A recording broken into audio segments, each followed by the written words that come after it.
All right. Well, I want to welcome everyone. We'll come to order. I want to welcome everyone to the House Judiciary Committee meeting.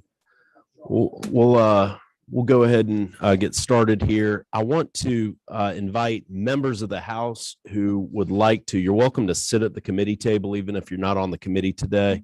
And just in the event that we run out of seats, that'd be the only time I may need you to stand back. But otherwise, you're welcome to sit up here. Just don't vote. And don't get me in trouble that way. So yes, well, so I want to go ahead and get started with we have a lot of witnesses signed up on one of our bills. We have a second bill on the agenda, and I do not see Chairman Ballinger. Is she present? She's on her way. Okay, great. All right. Well, what we'll do is we will go ahead and call her bill as she's making. Here she is. Madam Chair, it's good to see you today. If you'd like to come on up and take your time just to get set, and when you're ready, we'll hear from you on House Bill 1346. We have 12 witnesses on the other bill, so I figured we'd take your bill first before.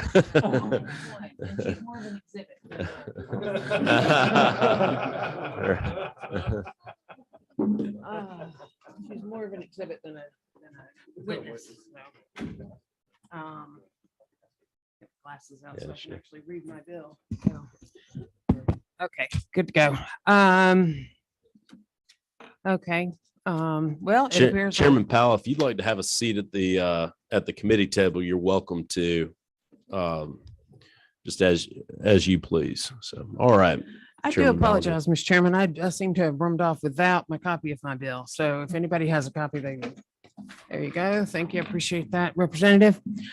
So we're working from LC 480537S, a substitute to House Bill 1183.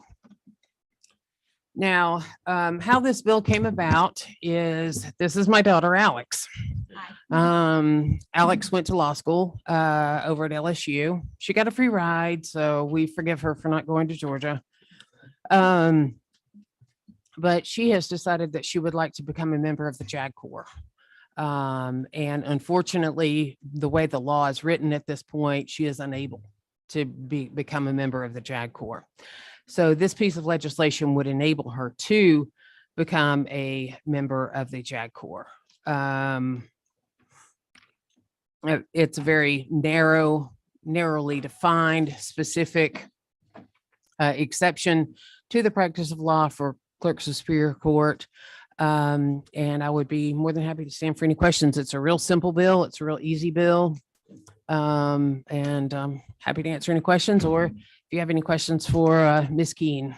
Well, first of all, I want to congratulate you and wish you well for the future. We do have a few questions. Number 11. Representative Walensky. Thank you, Chair. Can you explain why she can't join the JAG Corps? Is she a clerk of court? I do apologize. Yeah. She graduated law school 2 years ago. 2018. She graduated law school in 2018, passed the bar, practiced law for a little bit, and then she went to work as the chief Superior Court clerk in Cherokee County. And there is a prohibition against clerks of court practicing law. Guys, one more question. Yes, go ahead. There's a prohibition from clerks of court practicing law and applying to become in the JAG. I'm not saying, I really don't, I haven't had my coffee this morning. Yeah. Where's the link? Help me out here. Well, if you're a clerk of court, you can't practice law. Okay. And I think the prohibition is in there because, if I go to file my divorce and, the clerk is like, ooh, this is bad. You need to change this letter. You need to change this section. You need to ask for this. You need to ask for that. I mean, there are good reasons for having a prohibition. However, the exception would only be for service in the JAG Corps. You get it. And so the idea is that she will stay clerk of court while she is serving or trained to become a JAG. Is that the correct term? Yes, sir. That's correct. Okay. All right, Representative Gunner. Representative Scoggins. Who had their butt? Representative Smith. All right, gotcha. Go down the line. Morning, Madam Chair. Thank you for bringing this bill. Obviously, I think it's a great bill, but just had question real quick. And this may be for your daughter, but has she has her law degree. Mhm. And has she passed the bar exam here in the state of Georgia? Yes. And this is narrowly tailored, so she would only be able to practice law within the JAG Corps, correct? That is correct. Okay, thank you. Representative Leverett. I think this is a question that probably has an obvious answer, Madam Chairman, but I'm assuming, is she the elected clerk or is she a chief deputy? She is the chief deputy clerk. And so I didn't actually, I guess it makes sense. The prohibition applies not only to the elected clerk, but anyone who works within the clerk's office as a deputy. clerk. Exactly. I got you. So this would allow her to serve our country as well as maintain her current employment. That is correct. I think it's a great bill. Thanks. Representative Fleming. Thank you, Mr. Chairman. This is, if memory serves, about a dozen years ago, we did this for one of my magistrate judges. Mhm. There's a prohibition against magistrate judges practicing law. They're full-time, but he was a member of the JAG Corps. He's actually now a one-star general in the JAG Corps, but we passed a similar bill allowing for, in his capacity as a judge, to serve and practice law while he was on duty in the JAG Corps. So I've actually remember us doing this before in a similar situation, and it worked quite well that time. Thank you, Mr. Chairman. Thank you for those comments, Chairman. Representative Holcomb. Thank you, Mr. Chairman. Effectively what this does, and I think it's pretty clear to everybody, is should you want to go into the Guard or the Reserve, which is a part-time status, this gives you the ability to serve your country, keep your current job and employment, and it just clears up that issue in the law, which really shouldn't exist, correct? Okay. And secondly, isn't it true that of the various options you have, the United States Army JAG Corps is without question the best choice available? Thank you. As a veteran, Representative Holcomb, you would know. Representative Bruce. You wave. All right, so we have a friendly amendment that's been proposed to be on line 17 after Air Force to insert United States Space Force, an additional branch which has just been created. All right, I don't see any other questions. Well, at this point, I'll hear a motion.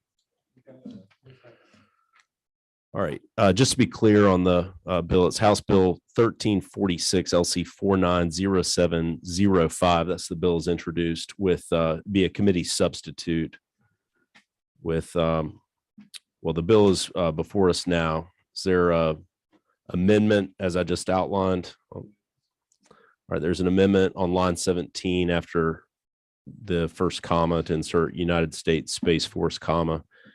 Is there a second? All right. Any objection to the amendment? No, sir. Hearing none, it's adopted. Thank you. Thank you. And thank you, Madam Chair. And I should ask, do the clerks have any objection to the bill? All right. So no objection from the clerks. Any further discussion? Hearing none on the committee substitute to House Bill 1346. All those in favor signify by saying aye. Aye. Any opposed? All right, it passes unanimously on Thank you. rules. Thank you both Thank so you. much for being here today. Appreciate it, Mr. Chairman, and members of the committee. All right, have a good day. All right, very good. So we will now move to House Bill 1093. There is a proposed committee substitute, which has been put in the folders LC 365159S. Representative Washburn is with us today. And Representative, if you'd like to just present from where you are, that would probably make the most sense in the room right now. Will you hit your button so I can go ahead and recognize you? All right, hold tight. Let's make sure we all have the same substitute.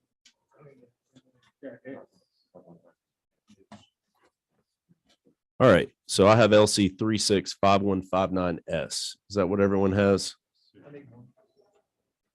All right, let's make sure everybody's got the same bill before we get started.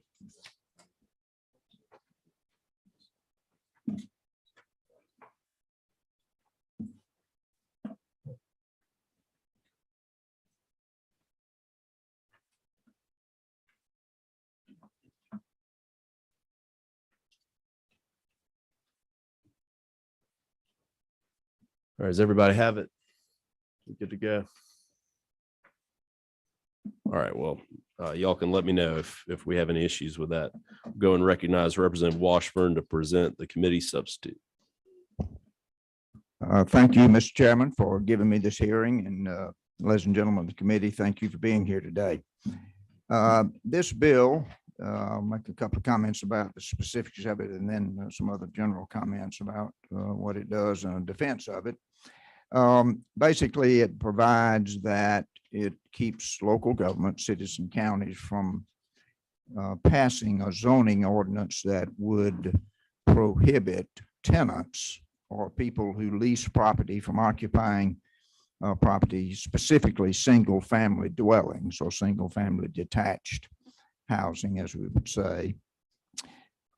This bill, I should point out to you, does not deal with short-term rentals at all. That is excluded from this. There's no conversation in the bill about that. And also, it specifically states that this bill does not prohibit local governments from doing local zoning as far as the use of property in terms of residential, commercial, industrial, agricultural, or whatever. It also has specific language. It says all maintenance ordinances in terms of maintenance and upkeep certainly can be required by a local government, and this specific language in here that states that. In fact, the sub that you have added that late. I did that late yesterday after a conversation with Chairman Jones yesterday in the chamber, because it was not intended to limit control in terms of lot size, minimum square footage, design standards, those kinds of things. So we have added that language in there to preserve those rights. We believe that this, or I believe, and I'm honored to carry this bill. First of all, we would talk about private property rights, which is foundational to the American system, and certainly is foundational for all Georgians. If you own a piece of real estate, we have, from my years of real estate teaching, we have what we call the bundle of rights. And one of those rights is that you, if you're a corporation or an individual, if you own a piece of real estate, you have the right to develop it and to make money from it. You have the right to provide leased housing to people. And so there's a basic private property rights issue, and we have stood on that from the start with this bill. And certainly that is a major part of this. The second thing I want to talk about, I think, is one of the reasons we're all here today. And that is, there's a new concept in leased housing, and it has become commonly known as build to lease, meaning that a developer will go into a community and build a full single-family subdivision. He will build that subdivision up to the same standards as if he were building it to sell. But he or she or the corporation that does it because they intend to lease it. I've been in the real estate business a long time, and I started out in the property management business. And during that time, we managed all sorts of income producing properties. We managed single family houses. We managed duplexes. We managed small apartment communities. We managed big apartment communities. And during that time, I well remember seeing the evolution of apartments as they would add more and more amenities, clubhouses, pools, gyms, and we could go on and on about that. This bill to lease is simply the free market at work.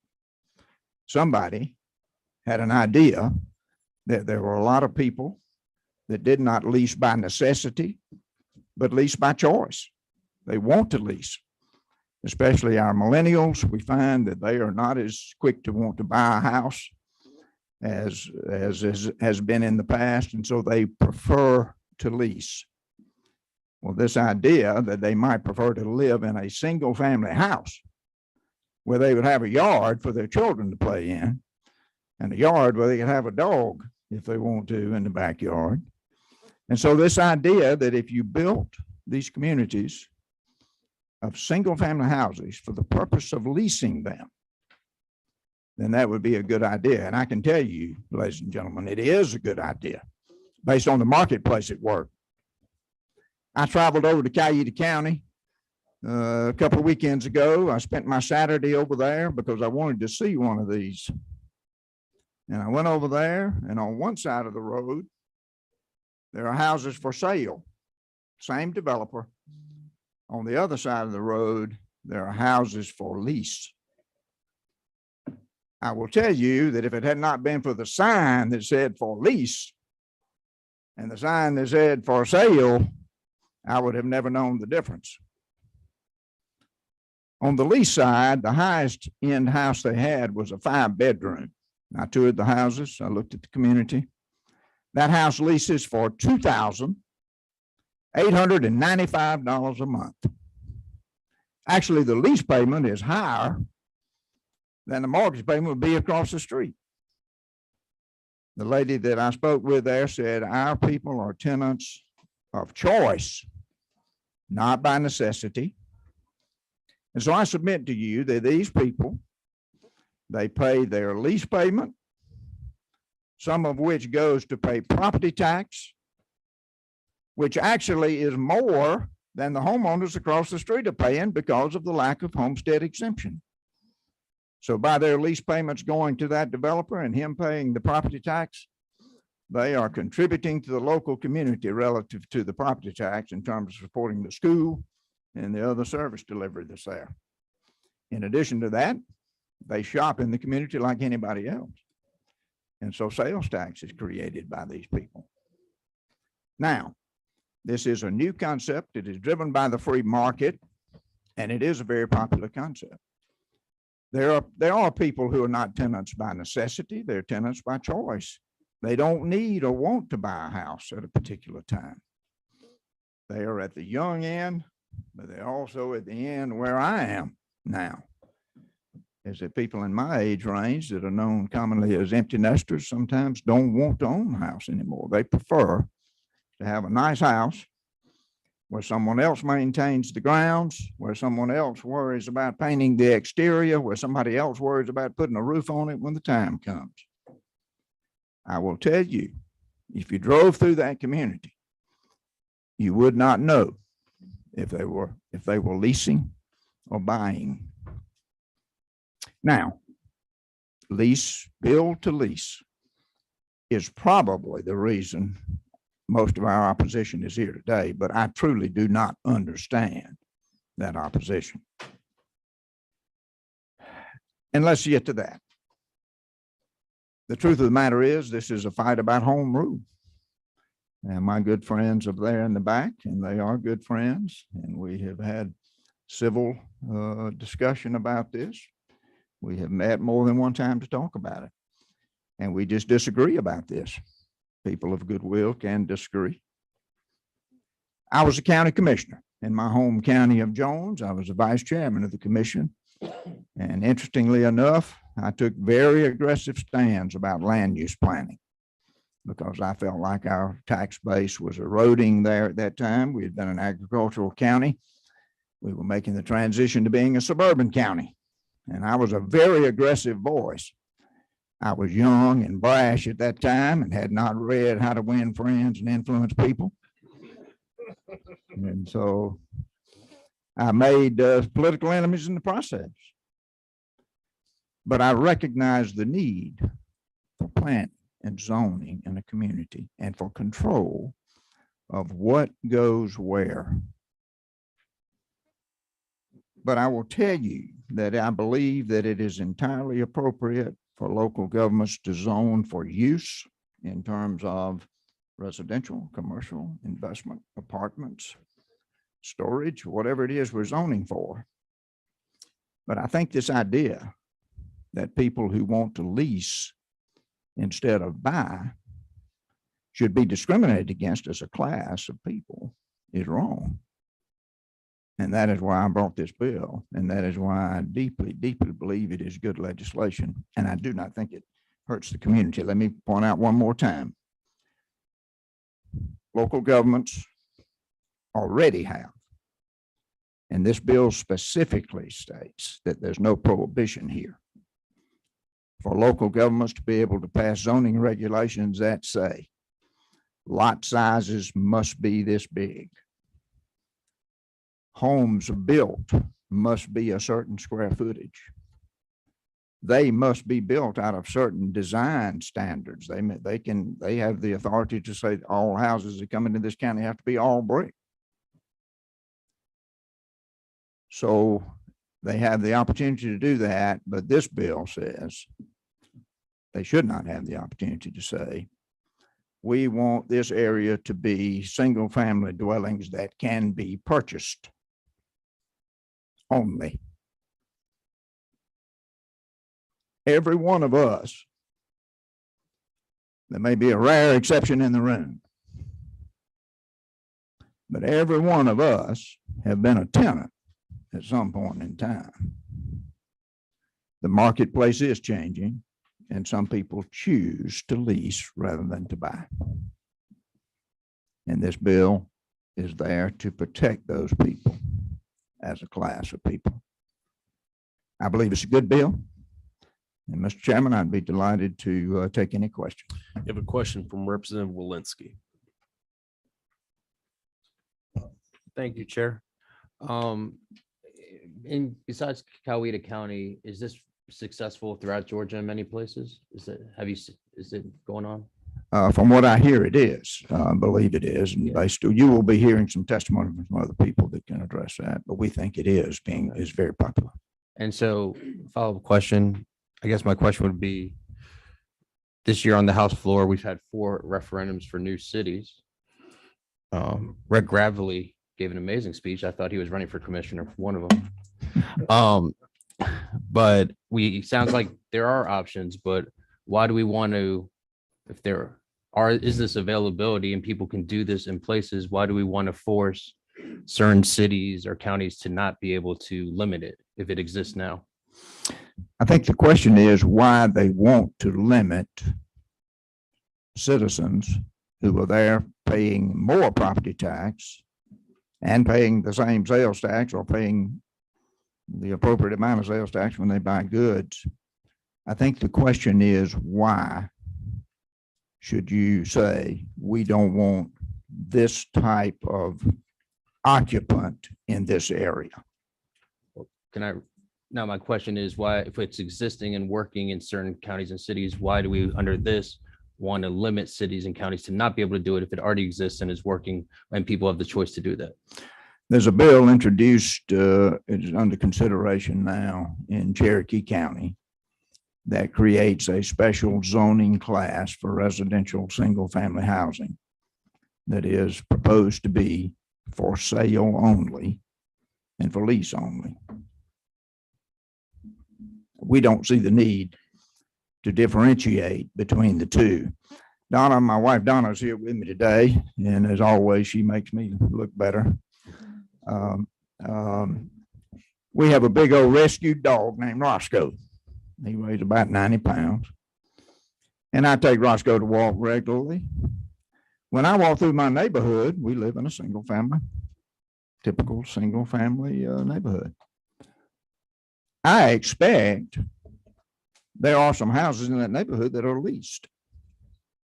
But as I walk down that street, I don't know which ones are leased and which ones are not. And that is the sort of the heart of the matter here. Why do we need to know who's leasing and who's buying? That's the question. Thank you, Representative Walensky, for your question. Ms. Donna, it's nice to see you today and honored to have you here with us. All right, one more question, Representative Holcomb. Thank you, Mr. Chairman. I understand that the idea behind trying to provide more options in terms of financing housing, although it's not really financing, it's just a lease payment, so you're not getting any equity or anything. But in your example, recognizing that it's anecdotal of one instance where the lease would be more expensive than purchasing across the street, why would somebody do that? That's a good question. I think it comes down to a matter of freedom. When we visited that community, the lady pointed out that they had some blended families that were there. We have some empty nesters. She named off a number of different types of tenants. we find that with the millennials, somewhat, they don't want the long-term commitment to buying to be there. They want to be able to lease for 2-3 years. They like the flexibility, apparently. That's a valid question, but I submit to you that it is just the marketplace at work and our changing culture about things. I will say this, somebody that can pay $2,895 a month to lease could certainly afford to buy.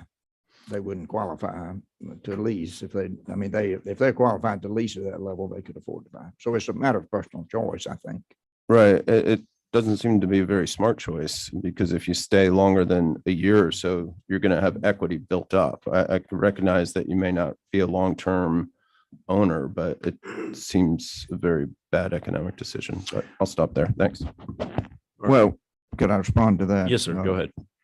As an obvious, that's that is a very good observation. And in our business, we like to see people buy houses, of course. But we do think that there should be the freedom to lease a nice home if somebody so chooses. All right. We have Representative Bruce next. My concern is not the substance of leasing versus buying, but the idea that we just pick one piece of zoning and say, you can't do this, but you can do all the rest of the stuff. At some point, somebody else is not going to like another piece of the legislation, of the law. And they're going to come and say, well, I want to change it because we don't like this piece of it. And at some point, if you keep doing that, then there's no zoning at all. So what can you respond to, how we just pick one piece out and keep the cities and counties having the ability to do what they were elected to do, which is to control how that city and county grows? Thank you, Representative. Your question gets to the heart of the matter. What is wrong with being someone who chooses to lease a house, and why are they substandard citizens, and why should they be identified and forced to live in a particular area? I don't agree with your assessment that this would be open a door for a lot of different zoning changes. There has never been zoning before that zones against tenants. Zoning has always been, this is single family, this is multifamily, this is industrial, this is commercial, this is small commercial. The idea that we will zone against people because of their choice as to whether they lease or buy is different from that. And I do not see this as a door opener to suddenly taking away all zoning authority of the local governments. Can I follow up? Yes, sir. Go ahead. I kind of disagree with you, because right now, the zoning can say, we don't want apartments here, but we want housing here. So apartments typically are rental. So it's already in existence where they do determine that you can't rent here because this is, in fact, for sale. It's already in existence. And from what I understand, the cities and counties can already say that if you want to lease, you can lease, you just lease in this location and not this one. So I'm trying to make sure I understand what's the motivation, I guess, behind picking this piece out. I heard what you said, but did something else happen, that somebody wanted to do something and couldn't do it? And I'm just trying to understand what's the motivation, because what you're asking for already exists. This is a preemption bill, as has been discussed, I think. We believe that when you see that ordinance that has been submitted in Cherokee County, that could become a standard and could become even beyond new construction, where people could say, I think we just will zone our neighborhood to be nothing but homeowners. So when you're talking about apartments, there's two different things here. When a local government says no to apartments, that is about matters of density, traffic control, a number of other things, because there's a lot more people living on many fewer acres of land. So single-family residential is different from apartment zoning. And our position here is that these communities are the same as if they were purchased, and there shouldn't be prohibition to allow these people to live there. The strong question is, why would you want to keep them from living there? Representative Fleming. Thank you, Mr. Chairman. Representative, I guess I have a request and then a couple of questions. I'm really trying to get my mind around what's going on here. And I heard you mention Cherokee County, and I assume that there are other local governments that have put a prohibition in against what you're trying to preempt here. And could you give us or somebody with the organization, Realtors, provide us a list of governments that have actually passed this, and then a copy of what the ordinances look like, so I could read them. I would appreciate that if possible. First of all, that's my request. So I think we can produce that. I cannot give you a number of them immediately today, but I think that was going to be my next we question. can- We talking about five. Oh, 4 cities pending, public hearing has started. There's some that have it on the books, but that's a rough number. I can send it to you. I don't have it on. and how many have it on the books right now? I know there's one in Stockbridge, and there's one in Clayton. I think 4, sir, but I can't remember the other 2. Thank you. Springs, Woodstock also. So yeah, thank you. And if y'all could get that, I'd just actually like to read the ordinances. The question is this, and I want to make sure I understand what the prohibitions that we're concerned about go against. Nobody has said anywhere or proposing that a homeowner cannot rent their home. That's, and I'm distinguishing homeowner from builder. And nobody has said that Barry Fleming or Dale Washburn cannot rent their home. Is that correct? That is correct. Okay. The prohibition is only dealing with the builder. It's not dealing with the homeowner, correct? We have actually discussed that when our meeting with ACCG, with Clinton, Todd, as well as GMA. We discussed that a little bit, but there's not been any conversation about how to solve that problem. Yes, you are correct. As of now, no one can say you can't lease this house out. Okay. But we are concerned that if you're allowing it on this basis for new construction, that could lead to that. I have that concern too. And if the bill before us was to prevent, was to stop a local government from telling me I couldn't rent my house or you couldn't rent your house, I'd be for you, because I think that's too far. So what I want to make sure I understand here and have a question about is what we're really trying to prevent.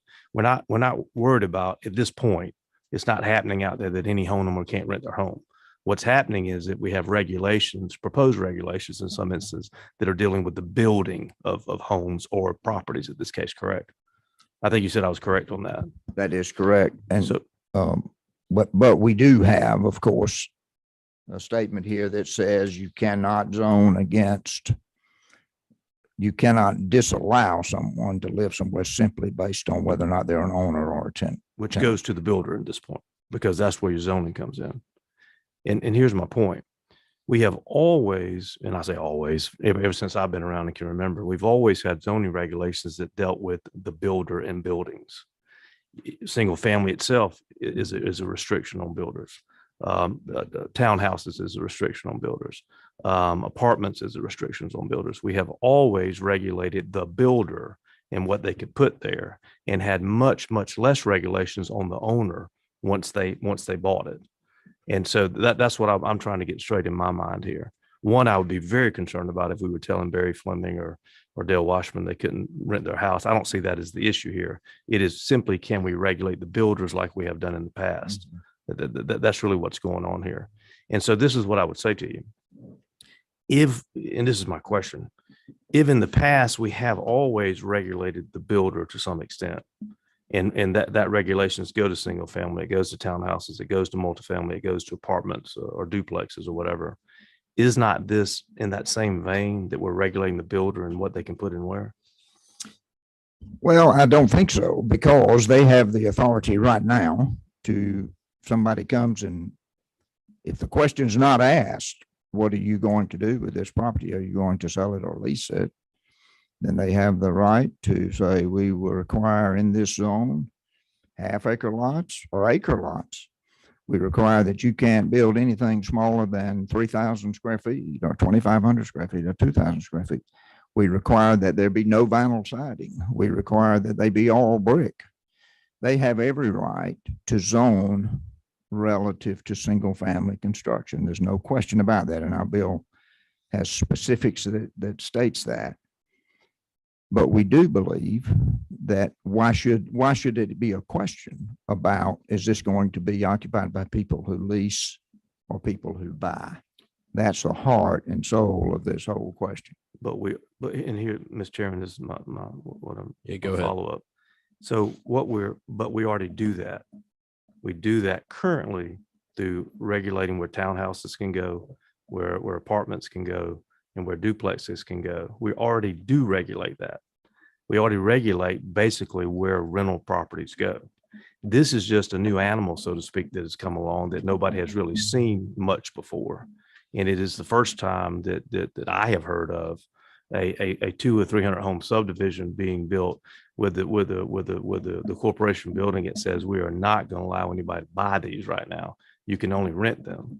So we have always, in my mind, regulated rental properties because they have different needs. They, it can transportation issues, school issues, all kind of different needs, and that's why the cities and counties plan and put them here and don't put them here. So that's really what I'm trying to get my head around. It seems to me we've always done this. It's just a different thing we're dealing with now that nobody's seen, and we're continuing to do what we've always done. Can I respond to that? Yes, sir. Go Mr. ahead. Chairman? Well, thank you for the observation. And I agree that you've always been able to zone multifamily here, townhomes here. But we have not ever said we're creating a special zone for this single family subdivision that is for sale only. We have never done that I'm aware of. And so this is why we introduced the bill, is because of these local governments beginning to do that. I do submit to you that one of the reasons I went into this about the idea of the difference in multifamily and single family. Yes, with multifamily, it's very high density. A lot of issues matter there, schools, how many kids are going to be put there, et cetera. The point is, in a build to lease subdivision, there is no difference. There is no different impact on service delivery. There is no different impact on school board and on schools. So our position is that single family detached dwellings are no different. There's no difference, no different impact on the service delivery if it is owned or if it is leased. In fact, the truth is the leased property pays more property tax than the owned property does because of homestead exemption. Also, too, in issues of maintenance, and we hear that argument some, tenants don't maintain their property. Donna and I lived in a neighborhood, and we had one of the worst neighbors imaginable. His house looked awful. He owned that house. So it's an unfair thing to start lumping maintenance and that sort of thing together. And in fact, these build to lease neighborhoods, the company that owns it maintains it. It's probably maintained and controlled better than a neighborhood occupied by homeowners only. Sorry, Mr. Chairman, I took a little too long. It's all right. So we have a number of witnesses lined up today, and so I'll hear from one more member of the committee, Representative Smith, and then we will begin with witness testimony.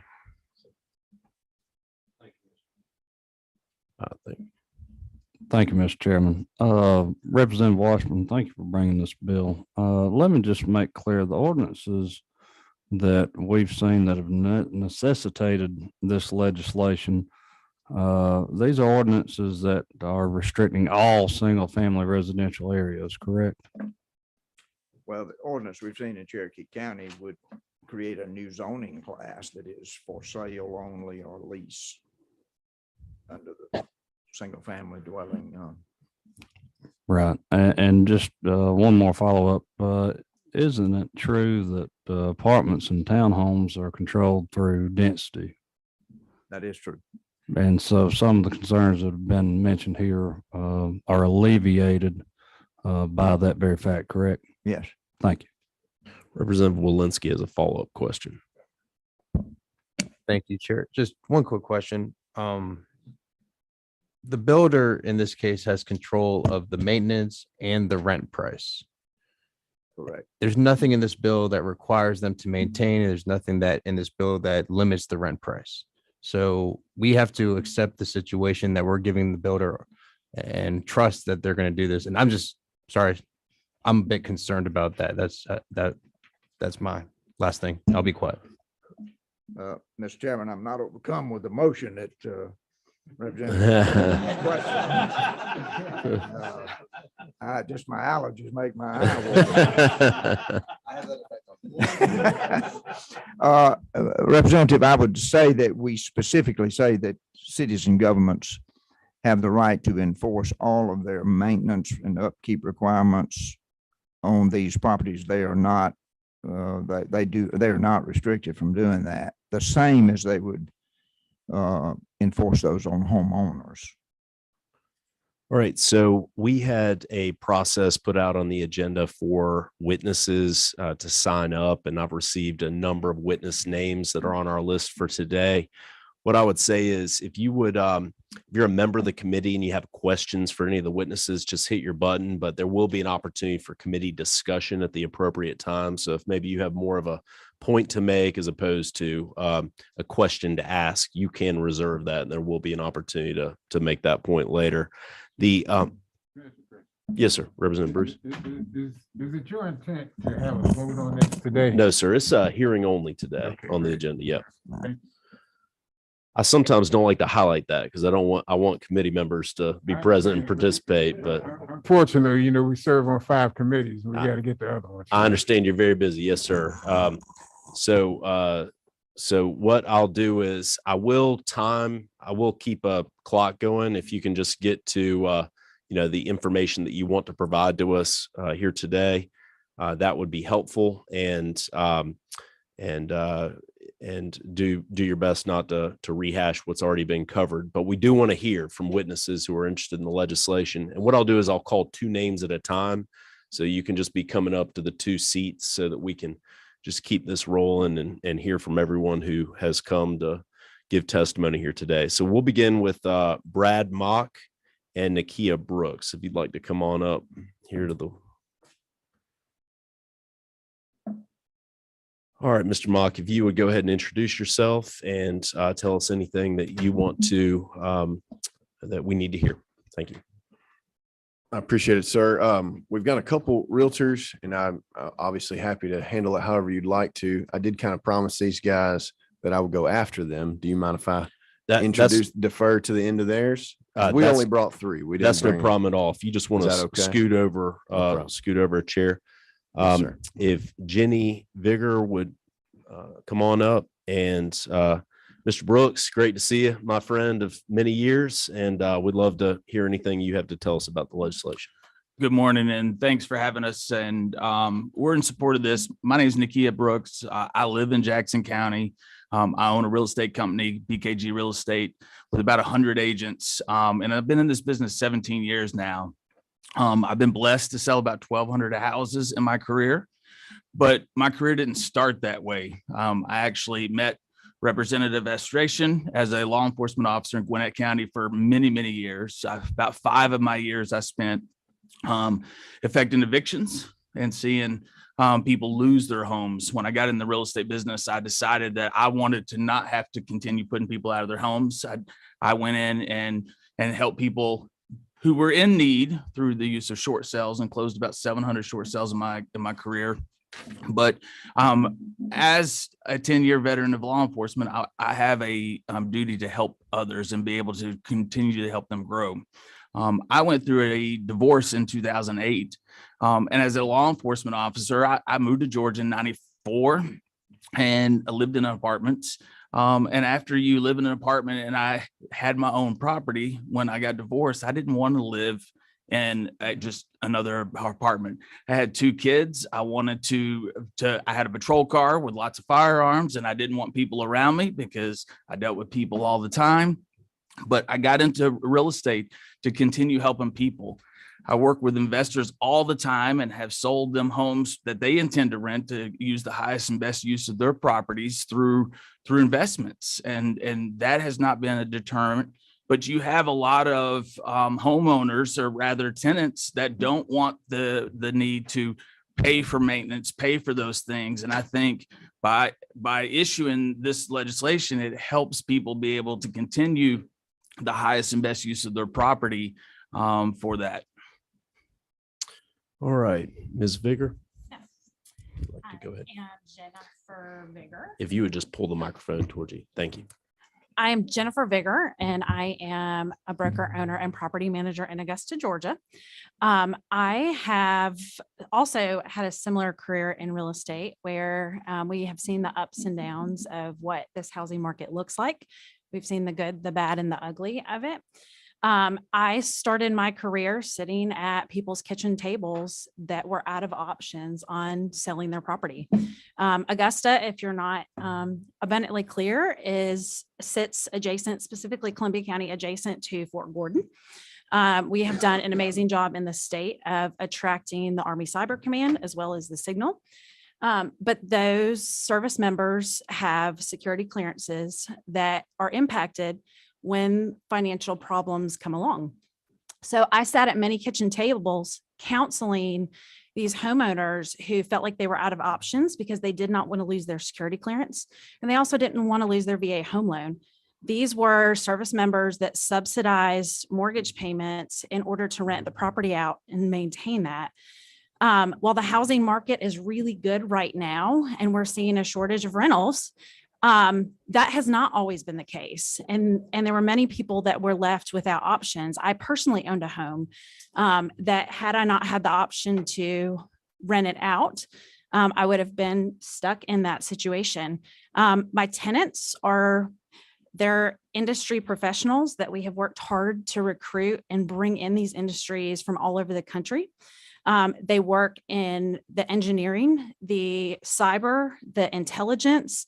They are nurses, they are doctors, they are people that maybe don't have the option to buy because they own a house that they got stuck with in another city years ago. They don't qualify for multiple mortgages. It's not that they clearly can afford, if they're spending $2,900 a month on rent, it's not an affordability. They're upstanding members in our community that are Little League coaches. They're teachers. They're our public service members.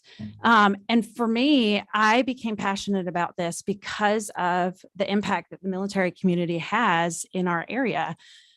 These are people that contribute to our not only economy, but also the communities that we live in each day as well. All right, we have a question from Representative Fleming. Good morning. Good morning. Yeah, Jennifer, you said something that caught my attention. You said Augusta. Yeah. Yeah, I've been wondering what was going on in my area because I had heard nothing about this issue. I'm from Columbia County. I heard nothing about this issue. Are you from Augusta originally, or 7th grade. 7th grade? Since 7th, you're a long Lakeside time graduate. resident. So, do we have any in Columbia County, Richmond County area? Do we have any of these corporations coming in and building 100-home subdivisions just for rent?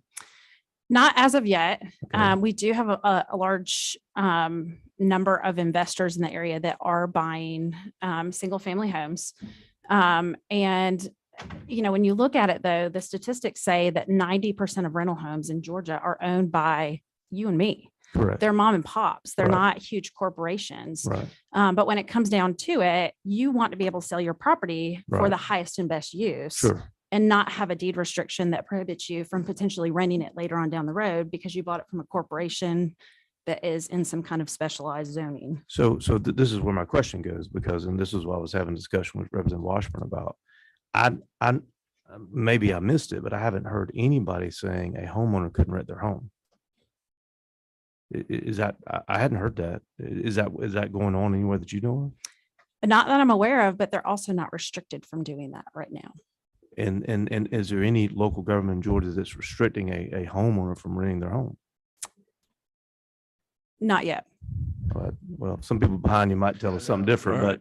but that's really what what I'm drilling down into is that I am opposed to anybody telling me I can't rent my house Mhm. or you or anybody else, because I know when my dad was a realtor for 30 years, he had a lot of rental properties. I had to Mhm. clean up stuff and move furniture and do all kind of things. So that's really what I'm trying to figure out here today. And that's my question to you. Yeah, I think the concept of this is newer. It appears that it's just at this point a shotgun effect. And the concern is that it would start impacting those individual properties. Representative Jones. Good morning. Good morning. I make it out your way once a year. Yay. You're probably going to guess In, what. in week. April? Yeah. Hey, you might not want to come this year. Oh, why not? Some of those homeowners are getting taxed Yeah. and they're not going to be super happy. They don't realize it yet. Yeah, for the record. He's didn't- checking his food at every he didn't breakfast wanna meeting now, run though. On that. Primarily what I understand is private equity firms are the ones that are putting the financing behind this. Is that accurate? I'm not aware, sir. You don't know where the funding comes from? I can't tell you with my short sales there have been numerous times where equity firms would come in and purchase those with the intention of selling them. Jackson County. Can only we have- pull the microphone Sorry, close? sir. In Jackson County, we only have one set of apartments. So if you need to move or change, and that's now because of the SK battery plant. So we don't have the ability to find an apartment in Jackson County, whereas there's rentals there. And a lot of those rentals have been my investor clients over the years. I have one client that has 12 houses in Jackson County.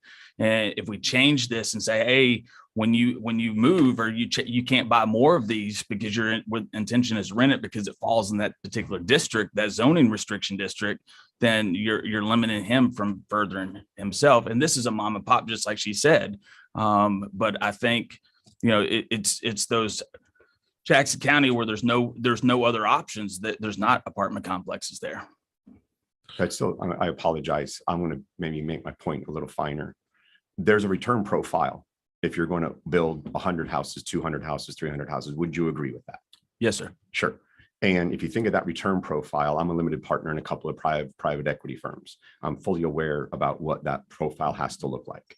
So could you give me a sense of how many counties out of our 159 or how many cities out of our 500 and so cities you think would be a good target for this type of product? Just rough estimate. I don't mean to interfere.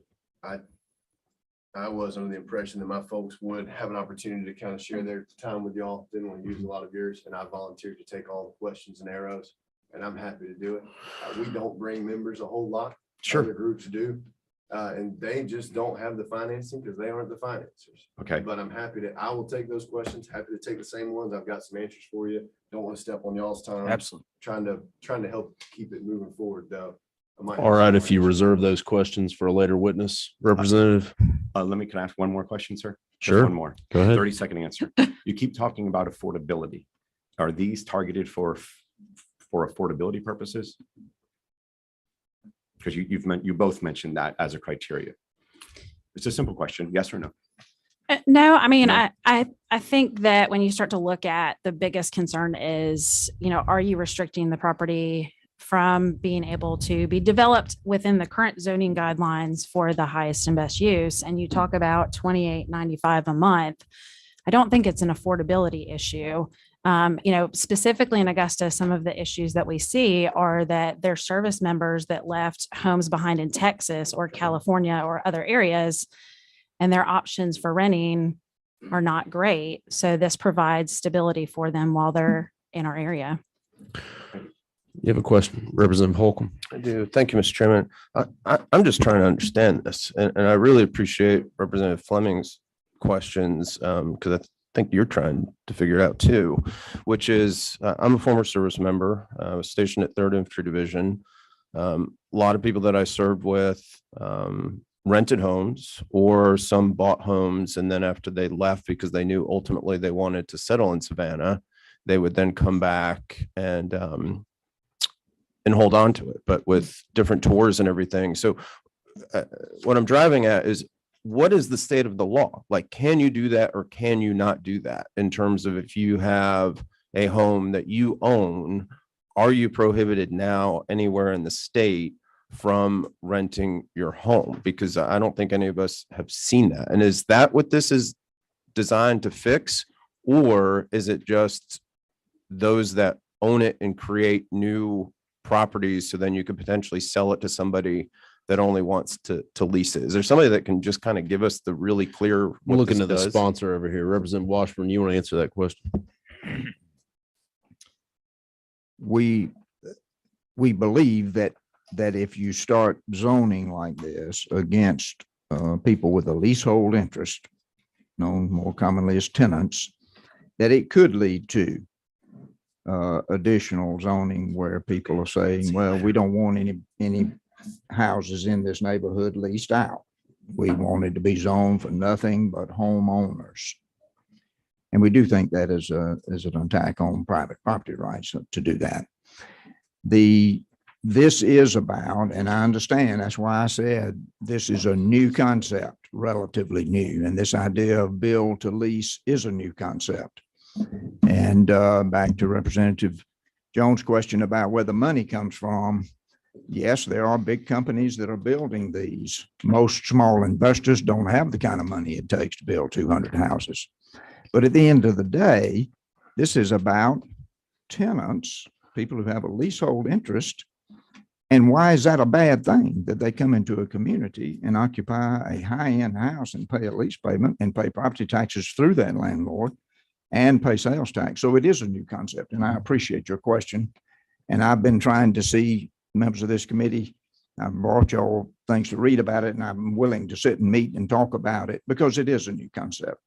But when you get to the heart of the matter, it is about letting local government say, we don't want these communities because they're occupied by people who lease rather than own. And we have a hard time getting an answer to that question as to why would you care who owns it? Why do you care who owns this?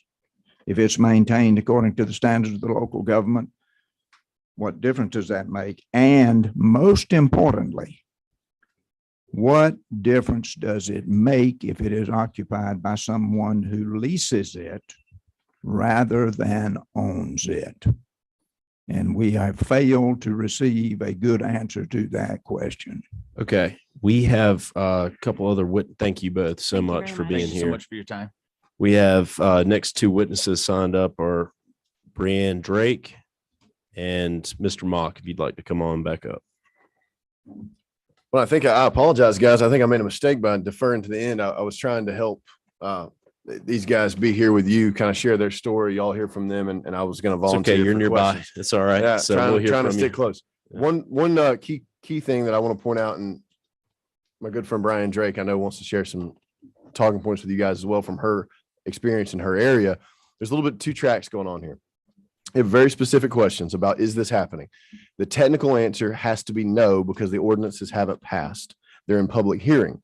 Are they pending? Yes, absolutely. Would creating for sale only zoning, like we're seeing in Cherokee, pending in Forsyth, and in multiple other counties and cities along the way, will that create an entire area where no one can rent? Absolutely, it will. In the same way that in Representative Paul's district, there's a fair amount of agricultural zoning, right? That's very different from your district. There's a fair amount of residential zoning, and next door is commercial, and we don't put houses next to asphalt plants. But when you create an entire zoning concept, okay, an entire zoning concept, not a project-based piece, but an entire zoning concept, just like those concepts, and you say for sale only, then you cannot rent. And the boogeyman might be build to rent. And if the goal was to talk about build to rent, boy, we have done it. But the truth is, when a zoning piece comes in that is an entire area coverage, like what we have seen in ordinances, like what is being shared as the model ordinance, like what is sprouting up more and more across the state, that will mean there's an entire area that is for sale only, which creates de facto rental only zones. If you zone the whole north end of the county for sale, then the rest of the county, I guess, is for rent. So that county or that city has decided that renters are allowed to live over there, but they're not allowed to live over here, surely, because this is for sale only. That's problematic. To the question of, is it happening, sir? It is not yet, but the public hearings are on the way. And if y'all have concerns about a local government's authority to be able to say, this is for sale, this is for rent, whether it is one house or a development, then I hope you'll support this bill. Because at the end of the day, there isn't a difference. And currently, I think you've heard from one of our realtors, currently investors own rental properties. They might own 100. They're just in 100 different places. The concept that you have to create an entire area is different. There was questions about apartments as well. That's a density question. When you bring an apartment in, you can do a much higher density level, right? When you do townhomes, it may still be single family, but it's a higher density question. Single family residential rentals have to be bound by the current residential standard zoning. So if they do 4-side brick, 4-acre lots, mandated basements, keep it all.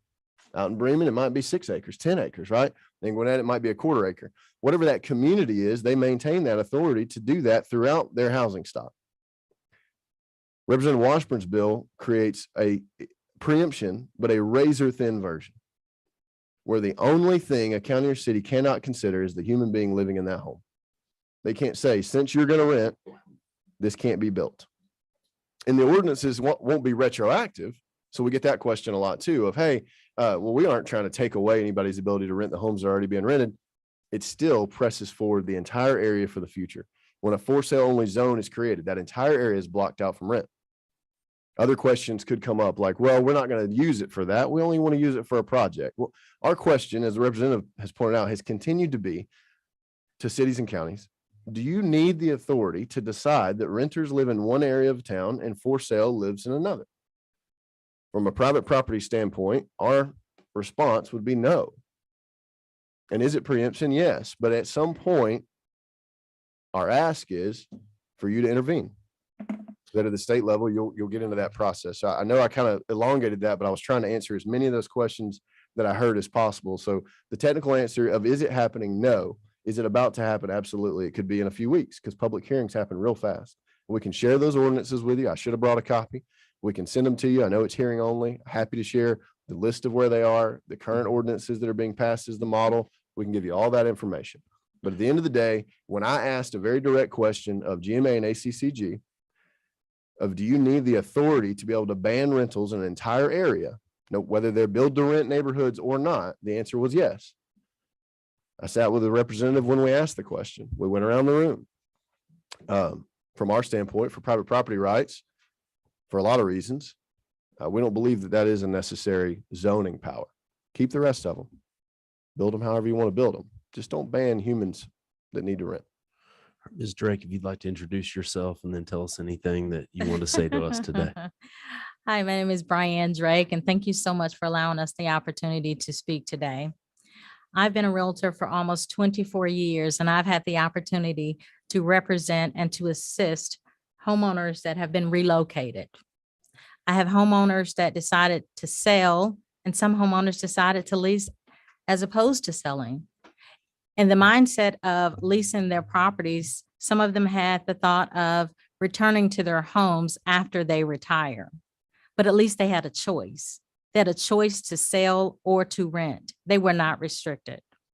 Another homeowner comes to mind where within 4 months of purchasing his home, he had to sell. Well, unfortunately, there was lack of equity. So that possibility was not an option for him. So he was forced to lease his home. In the event that homeowners are prohibited from having a choice to rent or to sell, could potentially cause adverse reactions of forcing people into foreclosure. If taxes are paid on a property, why do we care who occupies the property? Now, see, from an educational perspective, we do not want to go to parents and say, hey, you no longer have the option of seeking higher and better education for your children because you're a renter and you're restricted to this certain area.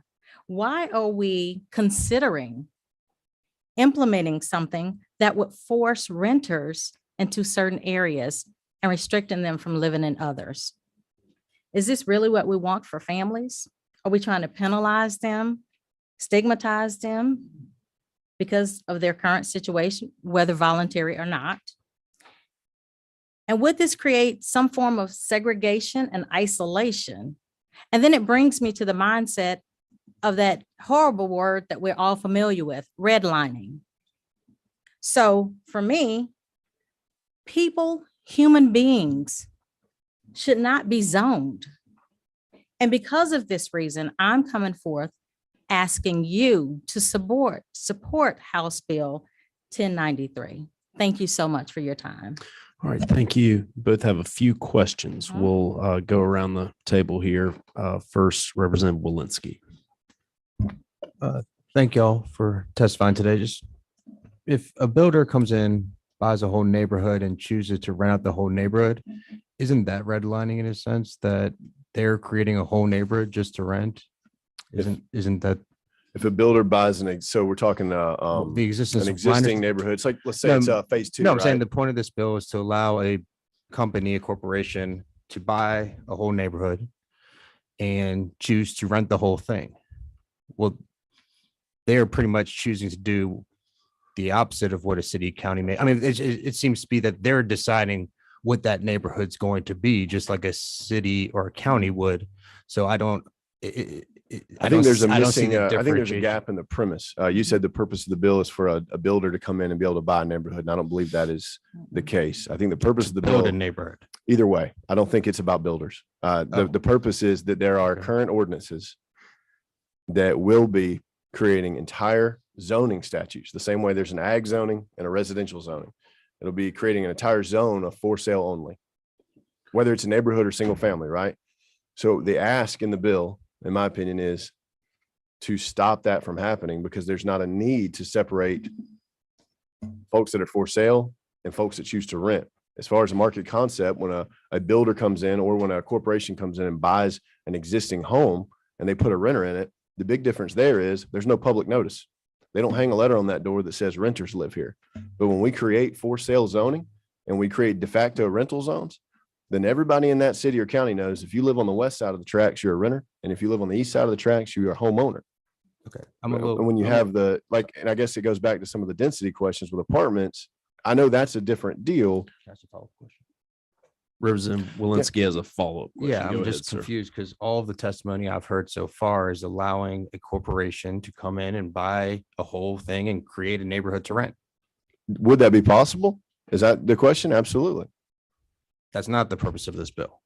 That's a part of the bill, sir. I believe Okay, that so the it's a- reason the bill was so brought it's a forward, part in of the- my opinion, yes, it is. I've part been of the bill. told the reason this bill is brought forward to allow a corporation to come in and build a whole neighborhood to rent. I think that's a part of it. The reason the bill Okay. came to place in the first place is because there are local ordinances on the horizon very soon that will create an entire for sale Okay. mandate. So if a big corporation comes in and do that, then we've allowed a corporation to dictate this neighborhood is for rent only. That particular one that was already zoned to be that style of rental, but nobody's being blocked out from it or mandated from it. You are allowing a free But market nobody principle could to then exist. go in yes. and purchase because that corporation has decided. That's where I'm confused. I now. guess I So think you're that's allowing the a same though. corporation as- to make the decision instead of the city or county. From a Let's- free let's market do this. principle, I think that's correct.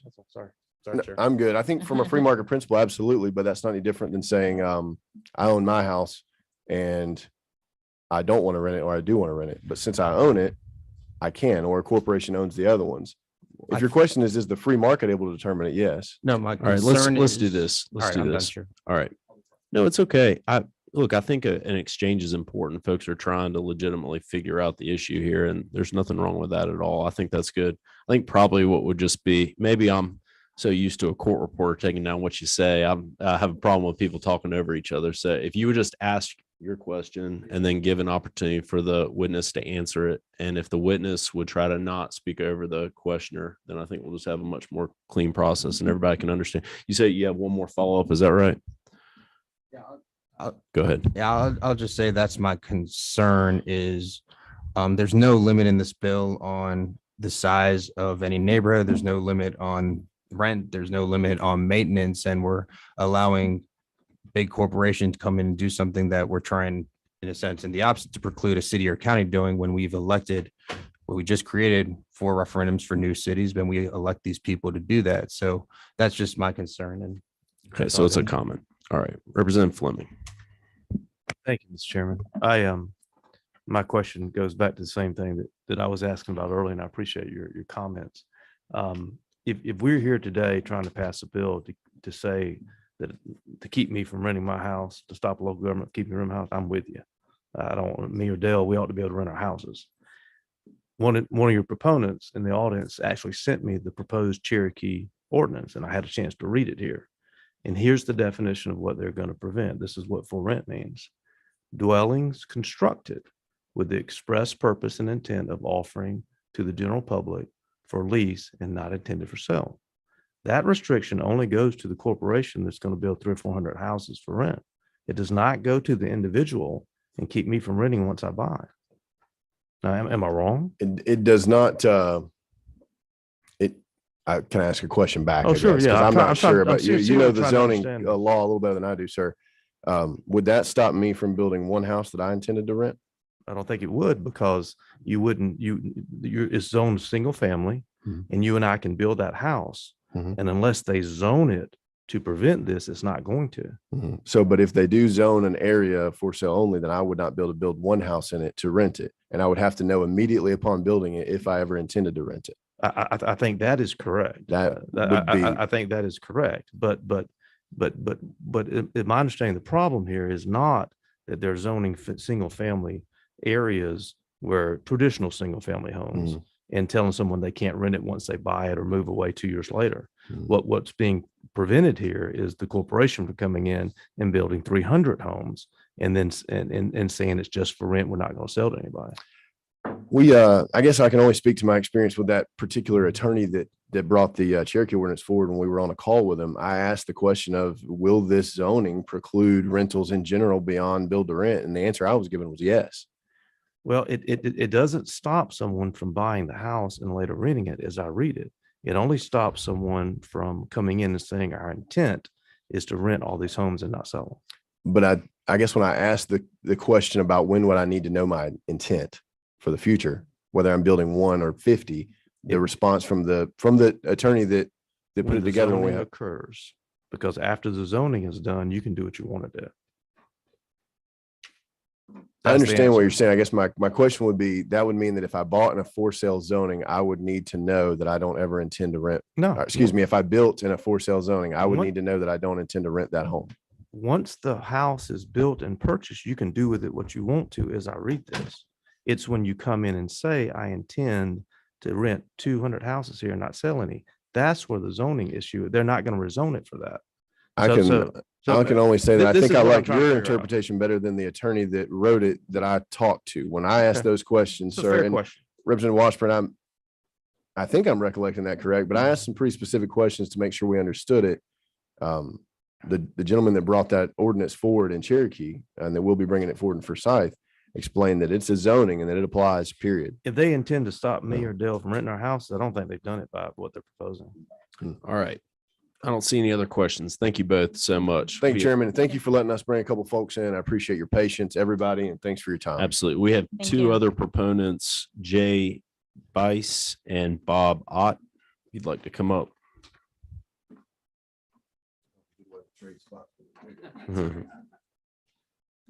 All right. Sir, if you'd introduce yourself and then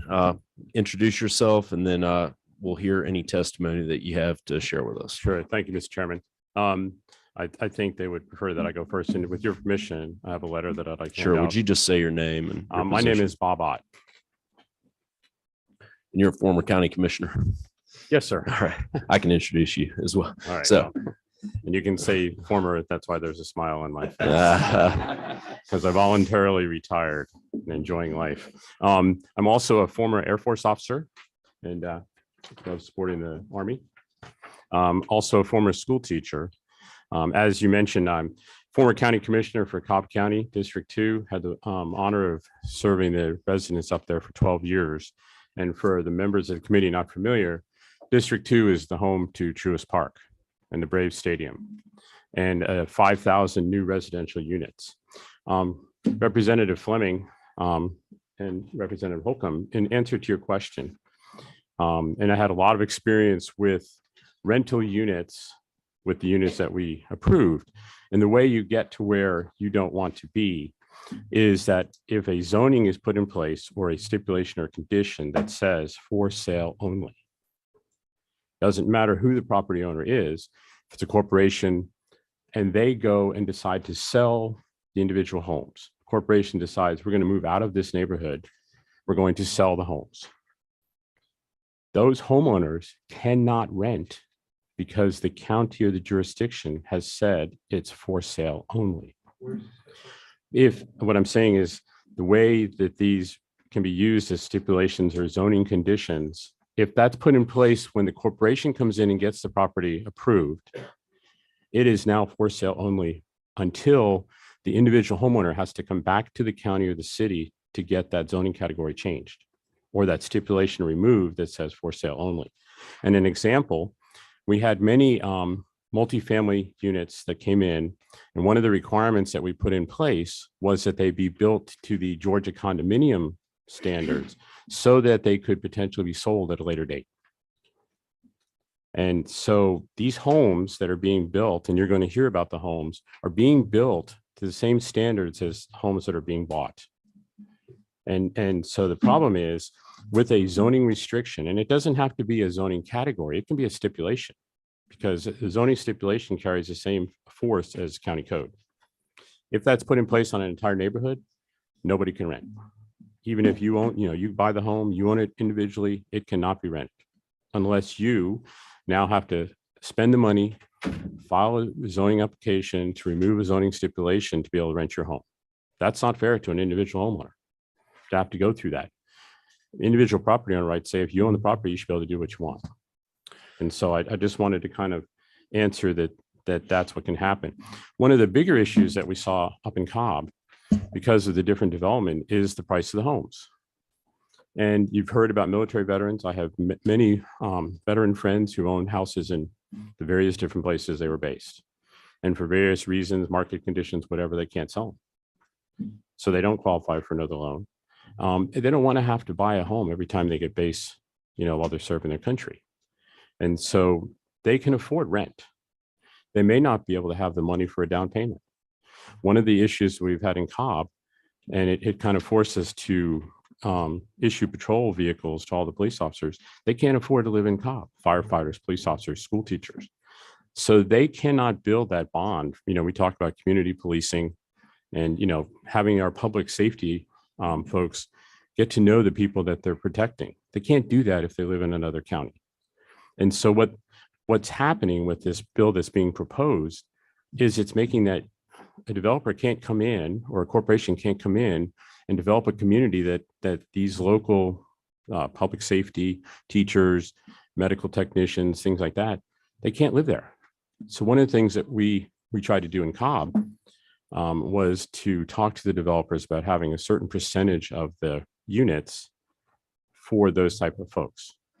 But it doesn't always work because the numbers, and you've heard about density, because the only way you can do that in a multifamily is to increase the density. And in some places that doesn't work. So by prohibiting developments like this, you're making it that much harder for these public servants to be able to come and live in the community that they serve. And so I think that these restrictions, and I've read the Cherokee statement. No, it's not necessarily a zoning category, but it can be applied exactly the same as a zoning category. And then down the road, if the corporation decides to move on, which most multifamily units are sold after about 10 years to another developer, similar to like hotels and motels, how they change hands, because as they're depreciated, then they get sold. And a lot of the units that were developed in Cobb were built to potentially be sold.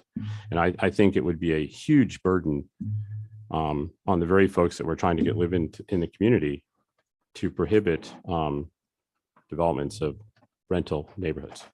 And the reality is there is this, when you say the word rent or lease, immediately there is this connotation or perception that folks have that it's a different class of people, different demographics, you know, and as Representative Washburn said, if someone's paying $2,850 a month, that's not a person that you don't want in your neighborhood. That you want somebody with a family, because people with families, what we have found in Cobb is people with families take ownership in their neighborhood, in their community, in their schools. They volunteer at their schools. They volunteer for the sports teams.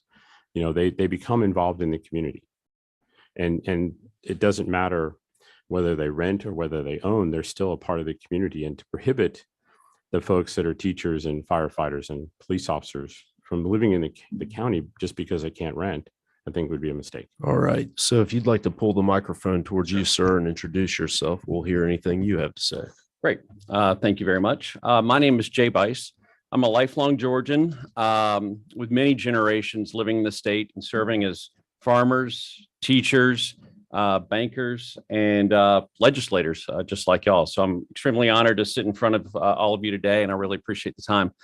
My background personally includes banking, owning my own residential development and home building company, running a private investment office after the downturn, helping 2 single-family investment REITs buy individual homes across the country and manage them professionally, and then forming Resi Built Homes in 2018 as a home builder based here in Georgia.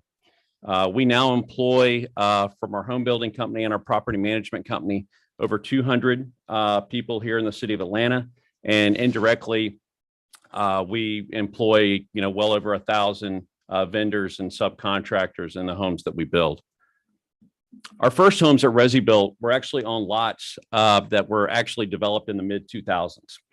The homes were nestled into communities that were more than a decade old but had gone dormant due to the downturn in 2008. We developed our product to look and feel just like the homes in the surrounding communities did. We wanted no difference between a for sale home and what we were building. Upon completion, we offered the homes for sale or rent. We gave the market an option to choose which way they access the home. It's something that you might expect more buying a car, right? You find the car that you like, and then you choose your financing options on how to access that vehicle. To our initial surprise, actually, 90% of the people that learned about the opportunity to rent jumped on it. You see, they realized that owning a home is not only a large financial commitment, but it comes with risk and a lot of hidden commitments and a lot of extra cost that you don't consider in just a mortgage payment. We offered a lifestyle that allowed them not to worry about maintenance, taxes, insurance, or even landscaping, while still affording them the ability to live in a brand new house. And again, these were scattered in existing communities, and you couldn't tell the difference between what we were building and what had been built a decade earlier. Well, fast forward a little bit, investment capital did realize the new trends that were going on and people wanting more flexibility in their housing options. And that gave us, a small Georgia home builder, the opportunity to grow. We're now one of Atlanta's largest private home builders. We've got, I believe, 13 neighborhoods in some form of development across the metro area right now. So we've been able to grow not in spite of for sale builders, but grow with for sale builders. And for rent has become our main business model at this point. So we're now at a point to where we're building across many municipalities. We're conforming to all of the local zoning ordinances. All of our homes are built to the same building codes, have the same sort of upgrades like granite countertops and stainless steel appliances that you find in for sale homes. We built four-sided brick homes, 3,000 square foot homes, homes with special architectural requirements, rear entry garage homes, which are very unique. We have conformed to what each municipality wanted to see in these areas. Our tenants, like Representative Washburn said, are not tenants by necessity, rather tenants by choice. And they tend to stay in our communities for 3 to 5 years, which, by the way, is about the same amount of time that a first-time home buyer stays in their first home. Our rents range from $1,800 to $2,800 per month for 3 to 5 bedroom homes. And our average household incomes are well over $100,000 with credit scores in the mid 600s. So these folks could buy homes if they chose to. If you'd like to see our product, I invite you to go to resibuilt.com. You can see some of our active homes there, or I can provide some pictures later. But what you'll find is houses that would have a retail value of $300,000 to $500,000.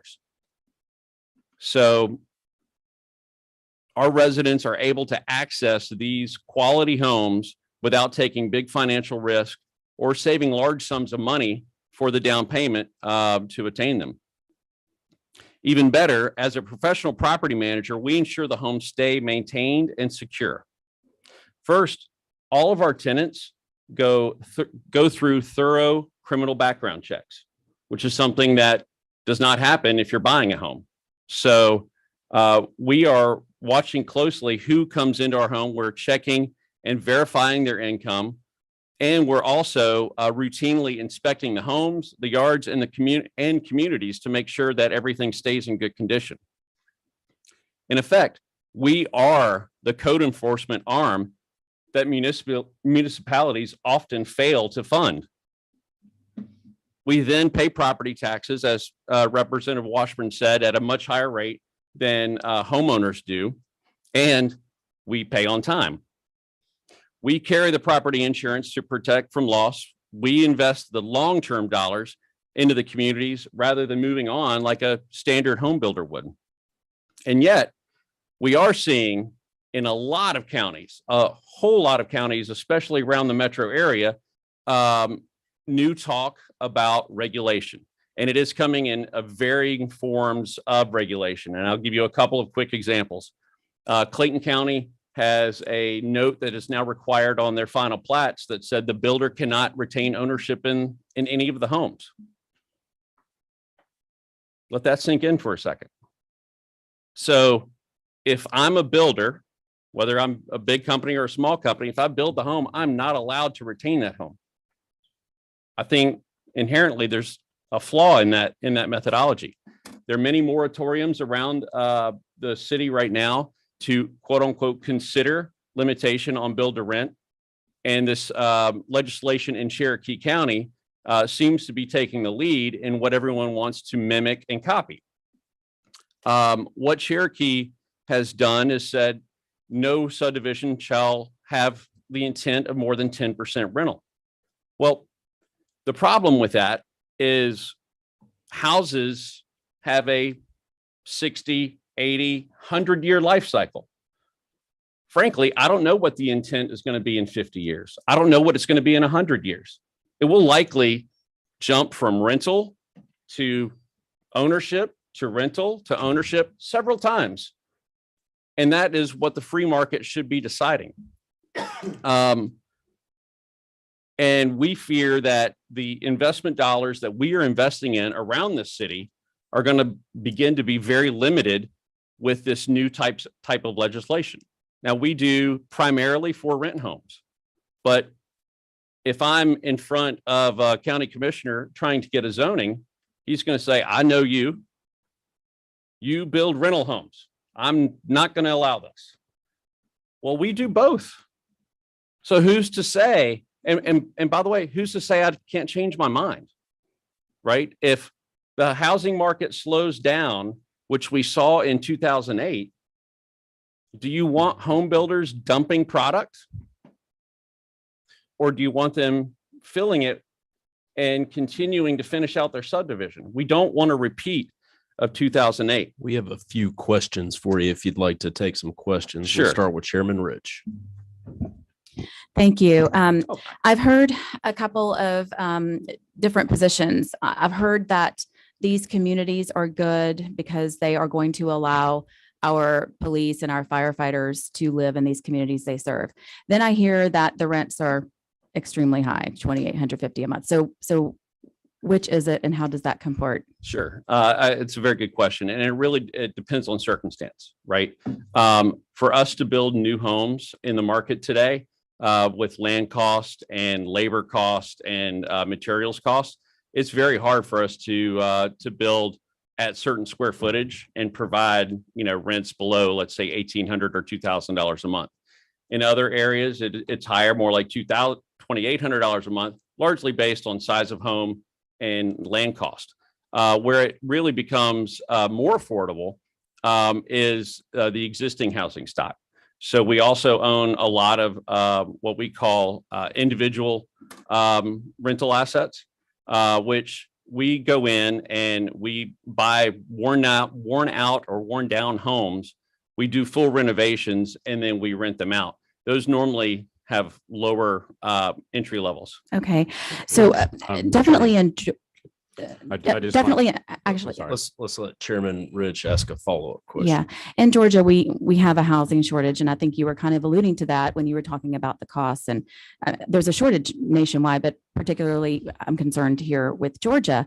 And in reading about this, I've been trying to educate myself on these build to rent builders, and I'm seeing that.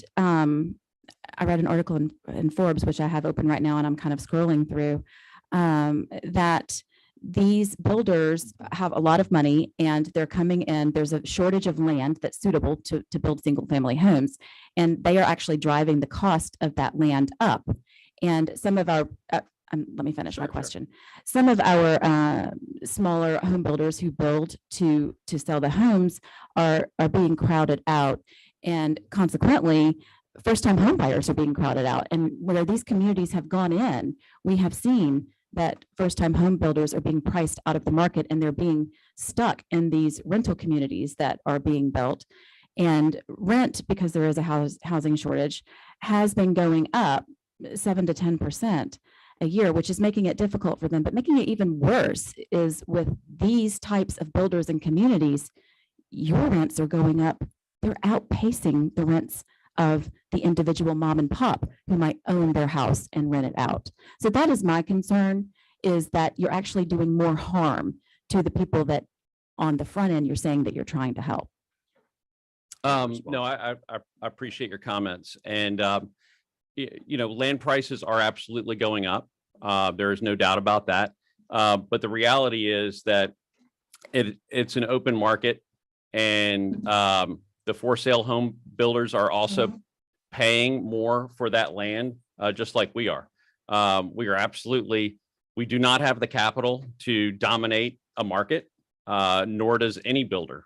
Even the largest builder in Atlanta can't dictate or dominate, this market. It's a gigantic market. I'll give you an example. So this year we should, as a city, build roughly 35,000 homes. Okay. ResiBuilt will build 300 to 400. So our 300 to 400 homes is not moving the market enough to, I understand that companies and private equity can, be something to be worried about. But, the reality is we are bringing more capital to the market to bring more homes to the market than otherwise would be. You have a follow-up, Chairman Rich? Turned it off. Go ahead. Yes, and your company is one, but the companies that really want to come in here and do this are the ones who are out of California and other states, and they do have a lot of money. And according to the statistics, they are driving up the cost of the homes. So that is my point, is that I am concerned with, the affordability. And then also, I guess my last question is, if these communities are so great for the communities, then why don't you just get the cities or the counties to approve them? We certainly do, and we're asking for that. I think that it's very easy for a county to sit back and say, well, we just don't want rental because we've got certain misconceptions and preconceived notions about what a renter looks like. So you think that the county commissioners and the city council that the residents elect are misinformed, and that you're trying to get us to enact a law so that we can control them and make sure that they don't do ignorant things, make ignorant decisions for their constituents. I wouldn't go that far, Representative Rich. I think it's important for the state government to make sure that local municipalities are not trying to decide, or not trying to zone the person that is living in the house. That zoning should be kept simply just to what the actual structure and architectural standards and size are. I don't think it's a good path to go down to say that a certain group of people are allowed to live in a house and a certain group of people are not allowed to live in a house. That's what it comes down to. Do you believe that it's appropriate for a city or a county to take into account the impact that various communities or different communities will have with respect to needs in the schools, or with respect to law enforcement needs? Do you believe that that is a function of local government? Absolutely. And I believe they do a good job of doing that, and they're in zoning consideration, right? Largely that has to do with density that they're approving. We're not asking for any change of density. We're not asking for any special type of building code. We're just simply asking that it's the same as what they would normally approve. So you think that a rental only single family home neighborhood with 400 homes, you think that that would not have a different impact on the services that the city or the county provides than a home that's owned? Ma'am, I don't personally. Do you feel that it would have a different impact? I don't know. I'm not in local government, but I am told by local governments that those are issues, that there are differing needs with respect to areas and the size, the number, the percentage of rentals that are in a community as opposed to the ownership. Yes, ma'am. Well, I believe that actually, we are in the communities, maintaining all the landscaping. We're making sure that that terrible neighbor, across the street is, not letting their house run down because we're handling the maintenance. We're background checking all of the people coming in, which is not normally done in for sale communities. And to be honest, if there is a problem in that 400 lot community, the city has one person to call, not 400. So. All right, I have a few more questions. Thank you, Mr. Chairman. Commissioner, thanks for coming today. I appreciate your testimony. I tried to listen very closely to what you said. And at the same time I'm listening to you, I'm reading through this Cherokee ordinance that was sent to me that is supposed to prevent some sort of rental properties being built. And as I read it, I see nothing that keeps, as an example I've used before, Dale or I from renting our house after we built it. What I do see is preventing that corporation from coming in and saying to begin with, we're going to build 300 houses and going to rent them all and not selling them. I do see it stopping that. But I was trying to listen real close to what you said. Is there any place in Georgia that says right now, Dale and I can't rent our house? No, Representative. Okay. What I was saying. In zoning conditions, absolutely. Well, yeah, there are in zoning conditions. And one of the things that Where? I think Every county. that there's places in Cobb where developments have been approved that say no rent or 10% rental. So you have a follow-up question? Cobb, anywhere else besides Cobb? Every Atlanta MSA county. So what you're Yes, sir. talking about is when you come in, I call it a PUD, a planned unit development. You'll have so many single family in the proposal. You'll have so many townhouses, and you may even have an apartment in there. You're referring to a PUD, right? No, Representative. I mean, it could just be a regular residential subdivision. It could be an apartment or multifamily development. It really doesn't matter the type of development. One of the misconceptions is that the only things that apply in a rezoning is the county code. But what county attorneys and legal has said is that any stipulation that a commissioner or a city council puts on that zoning outside of the county code, for example, it's not uncommon for a stipulation in a stipulation letter or the zoning approval to say no more than 10% rental. So that, and I hear you and I appreciate that. And that's what I'm interested in. I don't see it in front of us today. I can't find any examples of it. If you could bring that and have somebody explain that. That's my request. Sure. And all I was saying is that the way that the Cherokee County one is written, it would act very similar to a stipulation where it would say that it says no rentals. Question from Representative Walensky. Thank you, Chair. I just keep being back in, well, I can't even think of the word, but just things from both ends. You know, we first were concerns about tenants being a class. And I guess you said that there's concerns about certain groups can or can't live in a place. However, in your comments, you told us the extensive background searches and all the things you do to make sure certain tenants can be there. So you also agree that you limit what tenants can and cannot live there. And in strict accordance with fair housing guidelines, absolutely. You have a follow-up question? No. All right. Thank you, Representative Holcomb. Thank you, Mr. Chairman.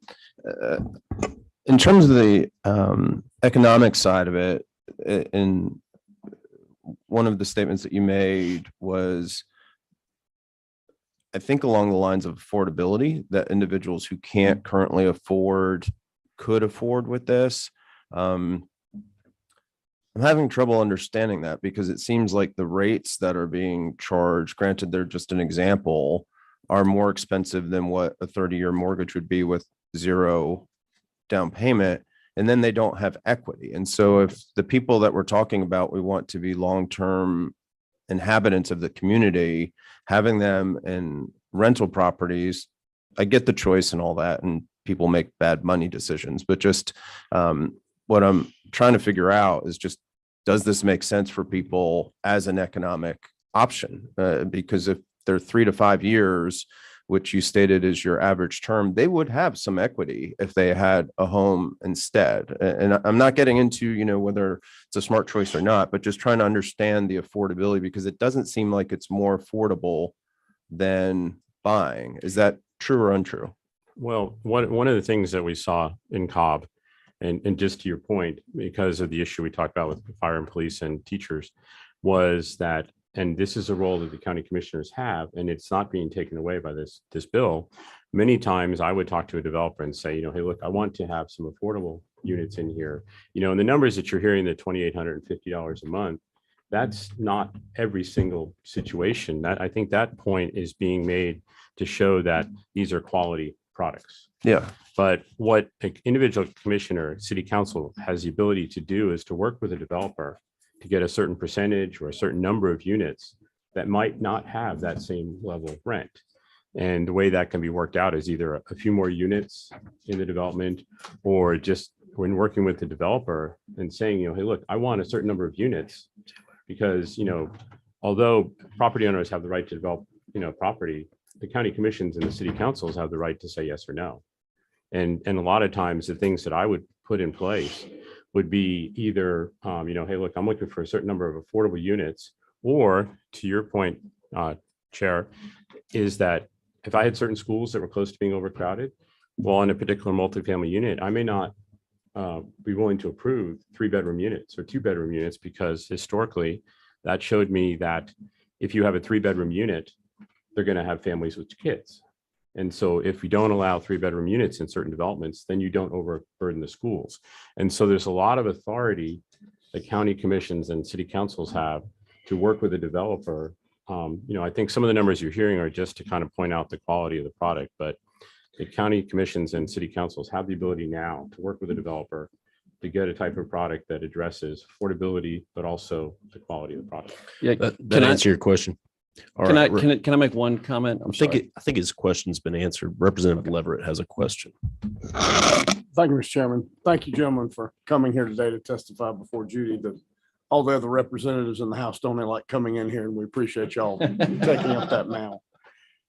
You did mention, in responding to Chairman Fleming's question, you mentioned though that there are jurisdictions which have express types of restrictions on rentals, I guess maybe by a percentage or something of that nature.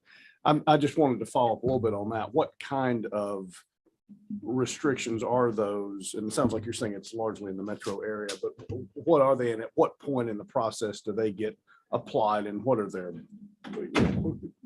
they specifically? Sure. So, you know, doing this on the fly, but I would put this in 3 categories. I think the first category is going through the zoning process. Oftentimes, commissioners will say, we're going to limit this to 10% or 15 or 20% rental. And that is a very common thing in Cobb County, Forsyth, Fulton, Gwinnett, DeKalb. All of the metro areas have some sort of typical addition to zoning that they like to put in. Doesn't happen all the time, but it happens a lot of the time. The second is some sort of limitation on future ownership, like I mentioned down in Cherokee, where they're saying, okay, the builder is just simply not allowed to continue owning the product that they That was build. Clayton, you said. I'm sorry. Clayton. Yeah, I'm sorry. Clayton. Yes. Thank you. And then the third is creating a special specific land use for any community that might have more than a certain percentage of rental. So, to your question earlier, I believe that ordinance said, if a community has more than 10% rental, it falls into the special use category. Well, what if it falls into the special use category in 10 years, right? It may not start out as rental, but it could trend that way. And if we have another 2008, we need the ability to ebb and flow in the open market. So does that answer your question? I think it does, Mr. Chairman. Can I ask one or two? Yes, sir. Go follow-up? ahead. So as I understand the 10 or 15% limitation on rentals, would that normally be applied as a condition when you're getting your subdivision zoned? Yes, sir. So, okay. And then the limit on future ownership, I gather that's, is that applied as a zoning category, as a zoning district, or as a special condition or a conditional use or something? So I have not developed in Clayton, so I have not been subject to this, but my understanding is that they are requiring that limitation to be recorded on the final plat, which is the last step you do in a development to make the lots fee simple separated lots. And so that becomes part of the deed restriction for that community. Is it placed on the deed by the developer, or is it a condition of zoning, or is I'm asking a compound question, I apologize, or is it, in other words, I'm trying to find out exactly how that happens. Yeah. My understanding, I'm not sure what rule they passed in Clayton County. I'm not sure they have passed legislation, but they've done it through the land planning department. And it's a required note on the final plat. So without that note on it, they will not approve it. I follow. And then the third category, I think, is just simply we're creating a new zoning district. So if you want to develop a property in a B2 zone or whatever it is, where you contemplate or want to have the option or alternative of renting more than a certain percentage, you then have to get rezoned for that district. That's correct. Okay. And Mr. Chairman, I have one final Go ahead. observation.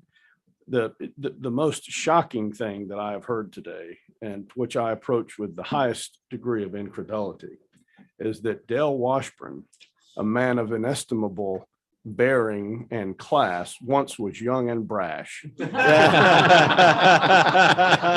cannot possibly believe that, Mr. Chairman. And if that is true, then that is just an overwhelmingly persuasive endorsement of a Dale Carnegie. So I've been, which has actually worked to the committee's benefit, Mr. Chairman, because instead of asking all the questions, which I usually do, I've been trying to find out how to sign up for one of those online. May have an endorsement deal after this meeting today. Well, thank you, gentlemen, so much. I think that question's been answered. You can go ahead and clear the chair so we can have our next witnesses. All right. So we have Elizabeth Apley and Charlotte Davis next up.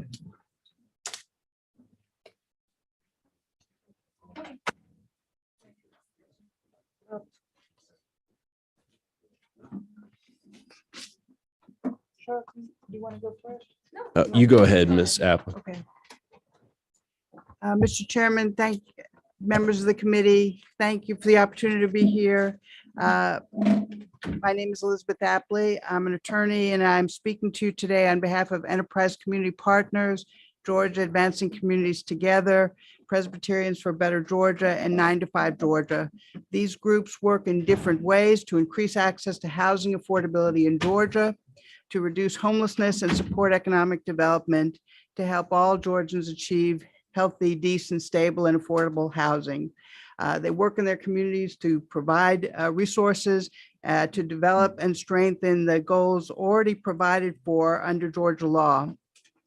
OCGA 83171 says it is the state's policy to provide decent, safe, and affordable housing to all segments of the population of this state. And OCGA 83170 says that the Georgia Assembly finds and declares that housing is an issue of paramount concern to this state, which affects the health, welfare, and safety of the citizens of this state and the economic viability and planned growth of its communities.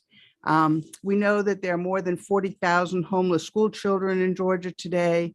We're a state with the highest risk of eviction and foreclosure within the next 2 months, month after month. The face of eviction in Georgia is women with small children. And we know that Georgia has some of the highest eviction rates and eviction filing rates of any state in the country. Regrettably, I have not seen the substitute, so I'm adjusting my remarks to the bill as introduced. And we have 3 concerns.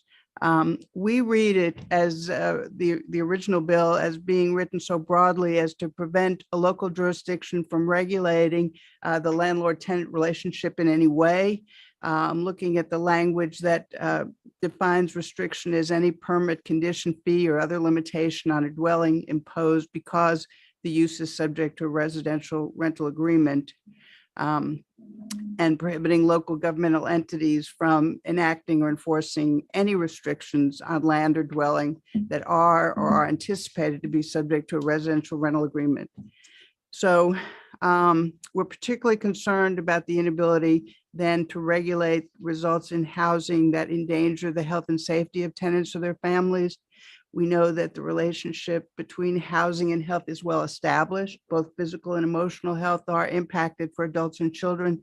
And in fact, recent research has confirmed, not that recent, but that housing instability, eviction filings, and evictions harm not only adults and children, but in fact, the fetus developing during pregnancy.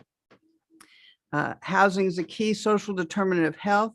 And Georgia is already an outlier among states. We're the only state without a warranty of habitability that says that rental property must be fit and decent and fit for human habitation.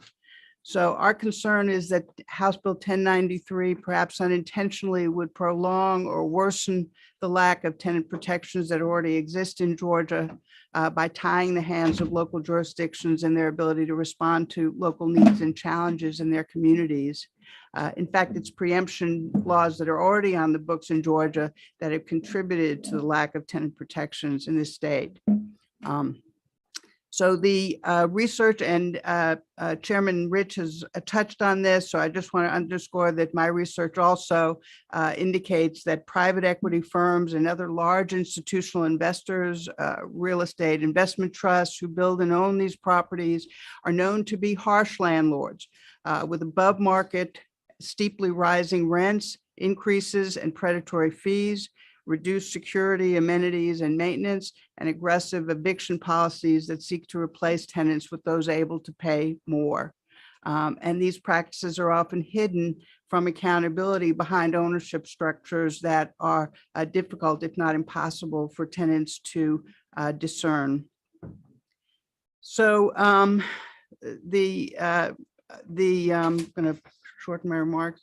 I want to refer you to a Federal Reserve board from the Southeast here in Atlanta, did a report on corporate landlords, institutional investors, and displacement. They looked at eviction rates and single family rentals, and this was from December 2016. They looked at the eviction rate in Atlanta to investigate corporate ownership relating to housing instability. And it says that examining single-family rentals with a cross-sectional regression, we find that large corporate owners of single-family rentals, which we define as firms with more than 15 single-family rental homes in Fulton County, are 8% more likely than small landlords to file eviction notices. And they identify large private equity investors and find that some firms have, quote, uniquely high eviction rates. It says that some of the largest firms filed eviction notices on a third of their properties in a year, have an 18% higher housing instability rate, even after controlling for property and neighborhood characteristics. And finally, I think it's been said several times today, but I think that some information that preceded this hearing had focused on the issue of housing affordability as a rationale for the bill. We understand that instead of fostering affordability, that these are homes that are not affordable. It also fosters consolidation of ownership into the hands of these large institutional backed investors, reducing access to housing and stability. And according to recent research by Dr. Laura Raymond of Georgia Institute of Technology, looking at purchases by large corporate trading partners, single-family rental and lease option or rent-to-own firms in 3 Southeast cities. And she reported on Atlanta that by the summer of 2021, large corporate investor purchases represented 53% of all single-family rentals and 17% of all single-family home sales, that sales prices for large corporate single-family rentals increased by 28% a year compared to 9% a year for owner-occupied homes. So she concludes, prior research has identified concern with large corporate single-family rentals. These firms have an established record of high hidden fees, aggressive rent increases, poor maintenance, high eviction rates, and gentrification of entire areas. Large corporate landlord purchase of single-family homes have been found in other studies to crowd out home ownership. So, Ms. Apley, thank Yes, you sir. so much for being here today. Representative Dreyer, you have a question? Yeah, thank you, Mr. Chair. Thank you, Ms. Apley, and thank you for the groups you represent, which I know have a lot of confidence in the communities in South Atlanta, because you do good work. Just what you said was incredibly accurate. It was just a little high level, maybe for me. Can you tell the committee if you think that this bill, HB 1093, would hurt housing affordability or improve housing affordability? yes, sir, I apologize if I was unclear. I feel the research that we've done is that it would hurt housing affordability. All right. Thank you, Ms. Apley. All right. No further questions. Thank you so much for being here. So if you'd like to come on up, please. Ms. Davis. So we've heard witnesses in support of the bill prior to Ms. Apley. We're now hearing witnesses who have signed up to oppose the legislation. And Ms. Apley was the first, so that hopefully is clear for everyone. All right, Ms. Davis, please go ahead. Thank you, Chairman Abstration and committee members. I'm Charlotte Davis. I'm with the Georgia Municipal Association, and I appreciate the opportunity to speak to House Bill 1093 and to share our members' concerns and opposition to this bill. We've shared these same concerns with the bill sponsor, Representative Washburn, and he has been very gracious to meet with GMA several times now. And I understand that there is a substitute before you, but our underlying concerns with the legislation and the proposal do still remain. First, I want to address this private property rights discussion that's come up in the committee, because we've heard that that is a justification for the bill to protect a private property owner's right to lease out their single family home to a long-term tenant. And if that were the only thing that this bill did, GMA would not be opposed to it. And that's largely because we cannot find a single city now that is prohibiting a homeowner from renting out their home to a long-term tenant. Largely because under current Georgia law, and I brought the code section 367430, cities are already prohibited from forming any type of rental registry. So that means cities literally have no idea where single family rental properties are. There's no comprehensive list of them, and there is no intent to regulate those or to ban those in any way. So I hope that having this code section already in law and that ban prohibition of cities being able to place that type of restriction alleviates that concern.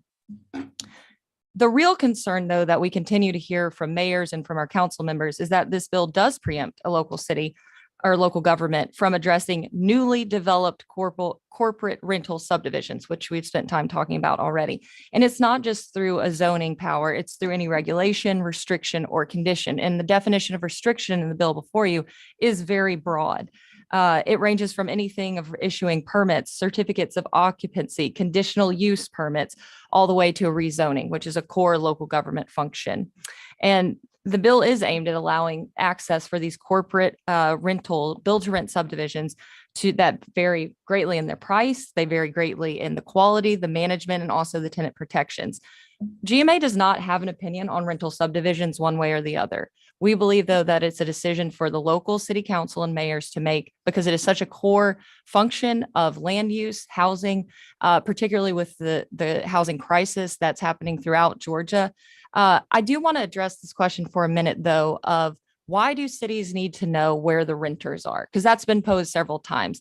And I think my attempt in responding to that and my answer to that would be our concern is not about the occupants. It's not about the tenants. It's not about the renters. It is about the owners, particularly in these new corporate developments, and largely because the research that we've seen and the concerns that we have are that they do impact housing stock and consistency. But again, not having an opinion on rental subdivisions, whether they should come or not, that's the best made decision at the local level who review these applications routinely. I want to talk just briefly about what some of the restrictions are that we've seen out there, because I know that there is a list of cities and counties that was provided to this committee that have banned rentals or new developments. We have not been able to find a single city that has done that, but they have placed conditions. So I'll give you an example. Holly Springs was a city that was listed as a city that has banned new rental subdivisions. It was mentioned earlier in the committee meeting this morning. On American Homes for Rent website, which is a large company that's targeted Georgia and Atlanta for developing these types of rentals, says brand new Avery Creek subdivision located in the beautiful city of Holly Springs. This development went online at the end of last year. The pool is actually opening this summer. So this is a perfect example of where cities are allowing these types of developments to occur, but they're doing it with conditions. And some of those are with the percentage of rentals per development. There's a long list of amenities that are offered in this particular subdivision. That's one of the things that we've seen in ordinances where a city council will elect for a particular subdivision to have a certain amount of amenities because it does mirror single family home owning subdivisions in the community. And another example would be having an on-site management company. A lot of the concern we've heard is that these are out-of-state investors. This is a different model than having an individual landlord in your community who is invested and has a stake in that community. This is a large corporate conglomerate. So having a management company on the premises is something that cities have also asked as a condition.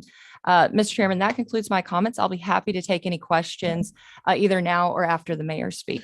Thank you so much, Mayor. It's such an honor to have you with us here today. If you'd like to just introduce yourself, and then we'd like to hear anything you have to say. Good afternoon. I am Bianca Motley Broom. I'm the mayor of the great city of College Park, Georgia. Served since January 1st, 2020. And I'm here today to speak about HB 1093 because of our concerns in our community. I think that the challenge that we face as a community in College Park is different than Holly Springs, for instance. In the city of College Park, 75% of our residents live in renter occupied units.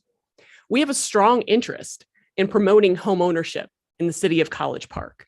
We want people to be invested in our community in a way that isn't happening right now. We are working with local banks and others who are trying to develop paths to home ownership. We also want to make sure that for generations to come, that families have the opportunity to pass something down. That opportunity for intergenerational wealth does not exist in this type of model where a corporate citizen comes in and buys a huge swath of land, where we have 400 homes, for instance, that are all occupied by renters. It's not discrimination against renters. We have plenty of renters, and we want them to be a part of our community. But as a community, we have a very strong interest in also making sure that we are providing pathways to home ownership. If corporate citizens are coming in and buying up the land that we do have left, and we don't have an opportunity to say, this is how we want to shape our community. This is what is right for College Park. It ultimately shapes the future of the greatest city that I've ever been mayor of.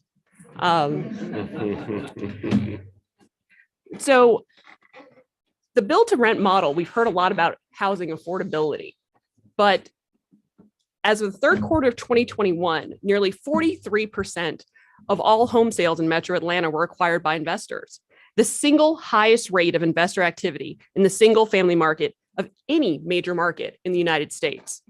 This comes at a time when housing stock is already limited, especially affordable housing options. And we've heard that if you can pay $2,800 for a house, then you can afford to buy one. But I think the key component missing in that is who's living there. Do we have mom, dad, grandma, aunts, uncles, cousins, all pooling in to get to that $2,800 because we can't afford something else and we're just trying to make those ends meet? That's the reality for some of our residents here. And I think that they should be considered as well. And I think that ultimately we are the number one state to do business. We also have the opportunity to be the number one state for people. And I don't think that HB 1093 supports that. All right. Mayor, it's good to see you today. If you'd like to introduce yourself and then provide any testimony that you've come here to give. Yeah, as soon as we get our seats swapped around here.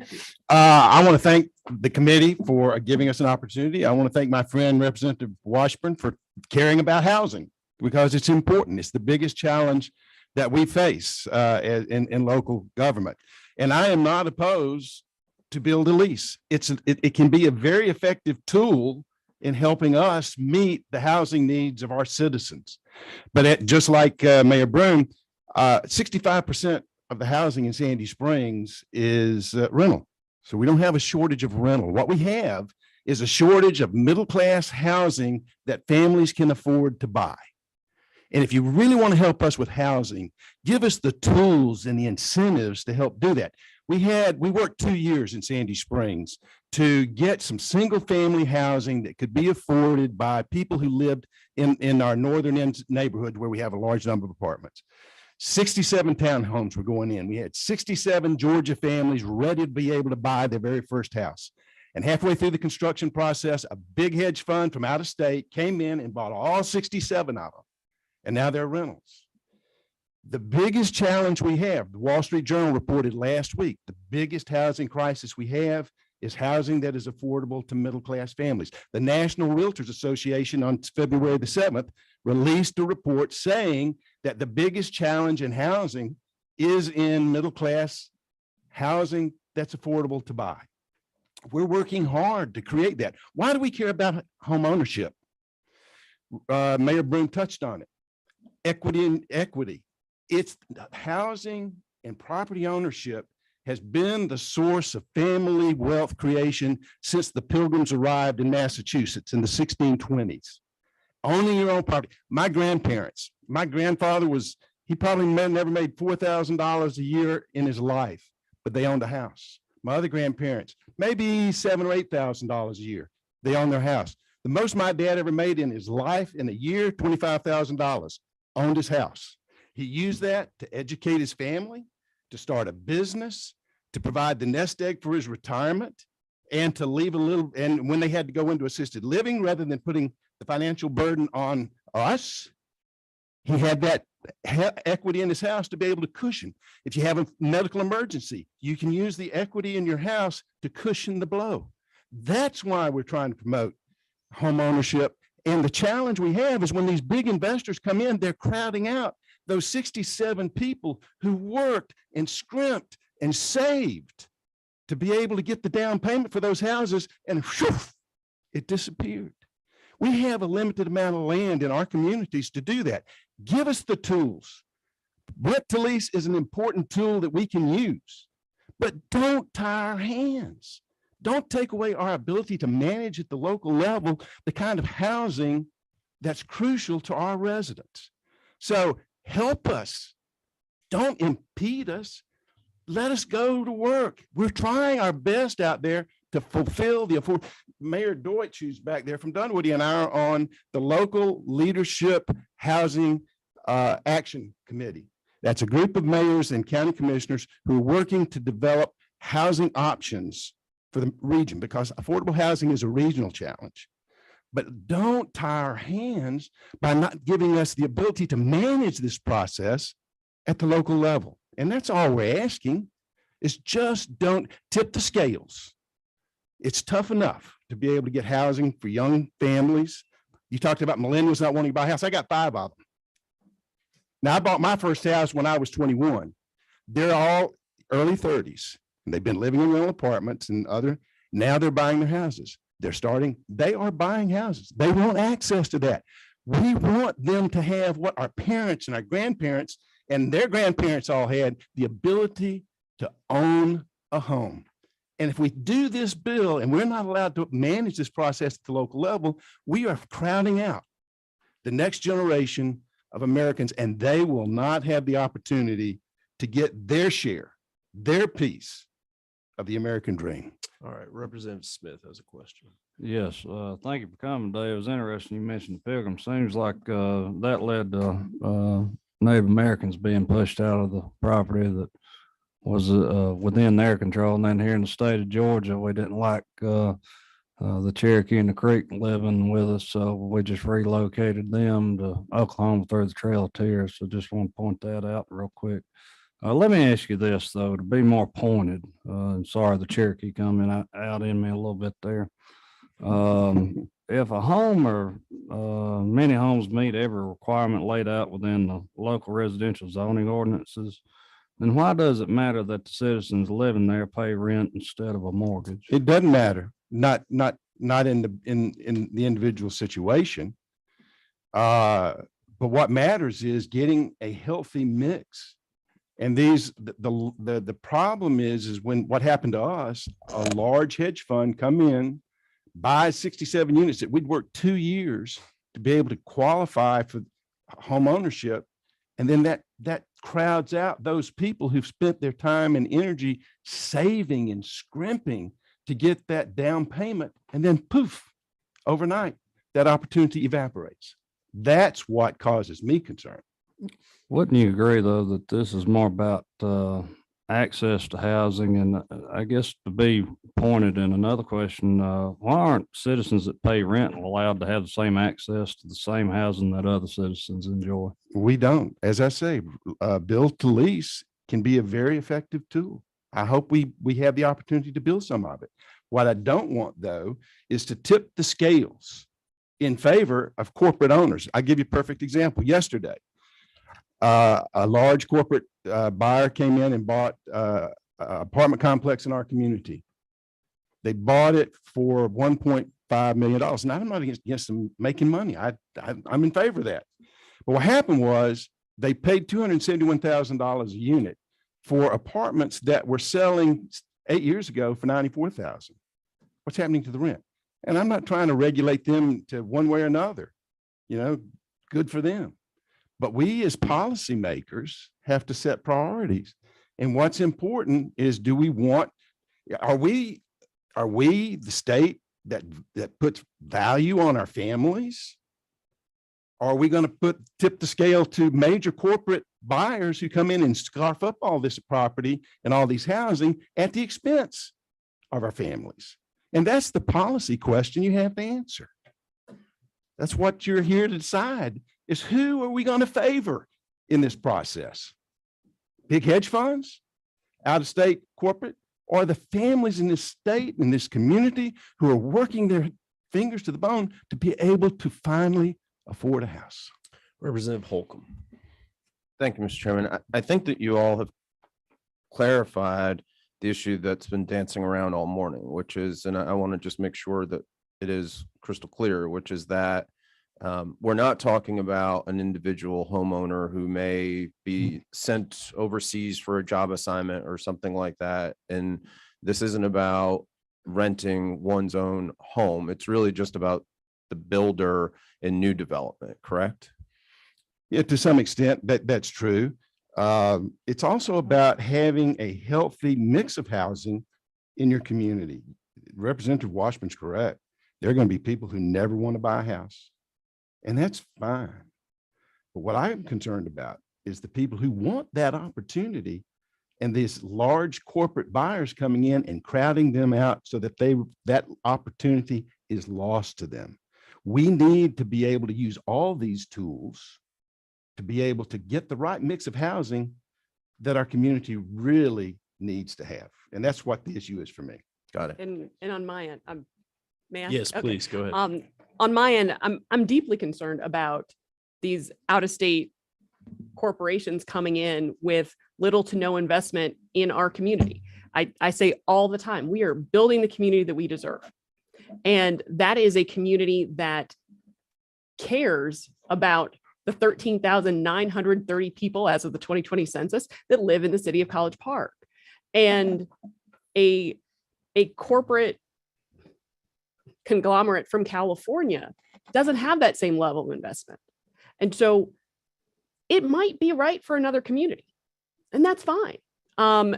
But the model may not be right for our 11 square miles. And what I think Mayor Paul and I are here to say is give us that opportunity to make that determination for our community. As he was saying, don't tie our hands. All right. Thank you all so much for being here Thank you for today. the opportunity. We'll next hear from Todd Edwards and Larry Ramsey, if you'd like to come forward.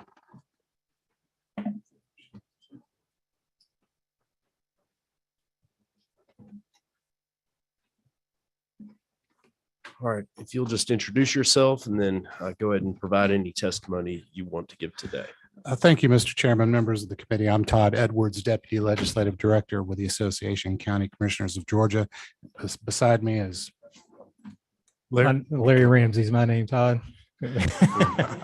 our general counsel. First of all, we want to state that we too share concerns and oppose the legislation before you today. However, I wanted to take this time to thank Representative Washburn. We have met several times along with GMA and others. Look forward to continue working with him and all interested parties should this progress. One of the challenges going last, as much of it's already been said, so I'm going to be very brief.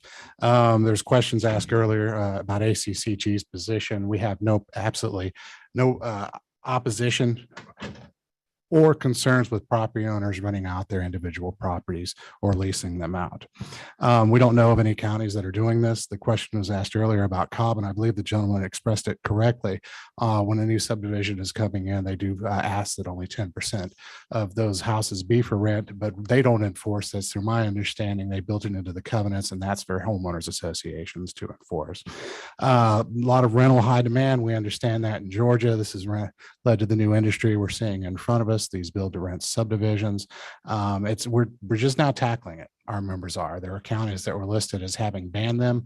I don't know of that, but soon we're going to have Cherokee County speak to their ordinance, and I realize they've been the focus, a lot of attention that's been going on around here. With that, I do want to briefly defer to my esteemed colleague, Larry Ramsey, to explain what state law does require in terms of cities and counties and housing under our comprehensive planning process. All right, go ahead. Thank you, Mr. Chairman and members of the committee. So again, I'll also try to be very brief. You've heard a lot today. As Todd said, there are two existing laws that I think are worth the committee's consideration as part of this discussion. One is the comprehensive planning process. You may all be familiar with that. Certainly, as those of you who are alums of local government are very familiar with it, that all counties and cities are required to periodically create and update a comprehensive plan to guide the future of development and services within that local government for the next 10 years. It's an extensive process that involves public input, public feedback, public hearings.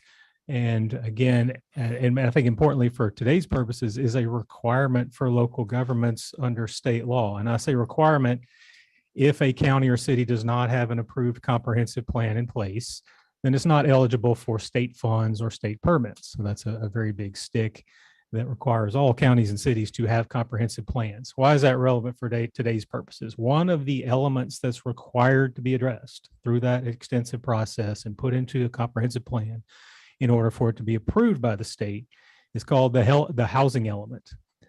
Like, these local governments are required to get with their citizens, get with the stakeholders, and look at not only existing housing needs, but to project future housing needs and come up with strategies to address those needs going forward into the future. You've heard from Mayor Broom and Mayor Paul that their situations, it's likely that part of that discussion, and this gets back to the whole underlying idea from ACCG's perspective of local control and there being different issues in different localities.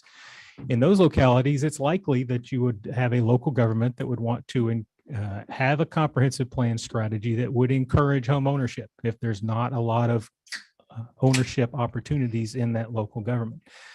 If this bill does pass, I believe we've kind of set up a conflict with that comprehensive planning requirement, that there's a part of that comprehensive plan strategy that's no longer going to be able to be implemented.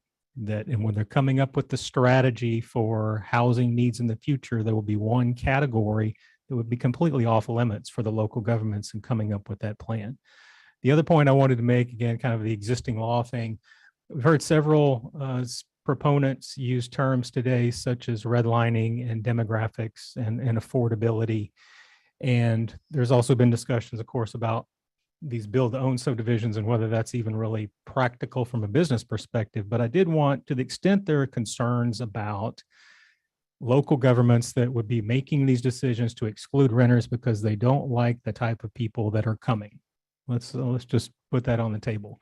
That's existing violation of federal and Georgia law, the Federal Fair Housing Act and the Georgia Fair Housing Act. So we've got a companion state level situation there, or regime there, would prohibit, and it's not only intentional discrimination, but discrimination can be based on disparate impact. So if you have a local government that says, we're not going to allow any residential property at all in our locality, disparate impact means that if that in effect practically means that those are protected classes under federal and state law, racial minorities, ethnic minorities, if that excludes them from housing opportunities in that local government, they have violated federal and state law. So again, to the extent that that's a concern, we have existing laws that would cover that situation. And again, thank you, Mr. Chairman, for the time. I'm happy to try to answer any questions. And I'll just conclude that ACCG, we are not, I don't believe counties are against this new concept of build to rent subdivisions. They are, and they will continue to be an important tool or aspect of housing in the metropolitan and area in Georgia as a whole. We simply feel that local governments, those elected by and accountable to the public, are best or should remain, attain the ability to manage them to the tools that my colleague Larry has mentioned earlier. We're going to continue to work in partnership with residents, planning committees, neighborhood associations, HOAs, developers, investors, and institutional buyers to help keeping, maintaining and achieving this balance. And we look forward to further conversation, and we'll be happy to answer any questions. Well, thank you. You don't have any questions. Thank you both. Oh, I'm sorry. I forgot. Online, we do have a question from Chairman Burchett. If you would unmute yourself, there you go, and go and ask your question. Can you hear me, Mr. Chairman? Yes, sir. Go ahead. Oh, thank you, Mr. Chairman. And thank you, Todd and Larry, for your testimony. Wanted to touch on something that Larry was talking about. Is there any litigation pending now, surrounding this new issue regarding discrimination with any of these proposed zoning ordinances? I am not familiar with any of that, Representative Burchett. Certainly something we could look into, but I would expect that based on the testimony I've heard, and I don't have any independent knowledge, the fact that there are ordinances under consideration as opposed to being in place, I'd be surprised if there's any existing litigation in Georgia, but certainly I can look into that further. All right. And then if I may, Mr. Chairman, one more. Yes, sir. Go ahead. This is for Larry again. I've heard it said a couple times in committee today that, there is no ordinance that's prohibiting a homeowner from leasing their property.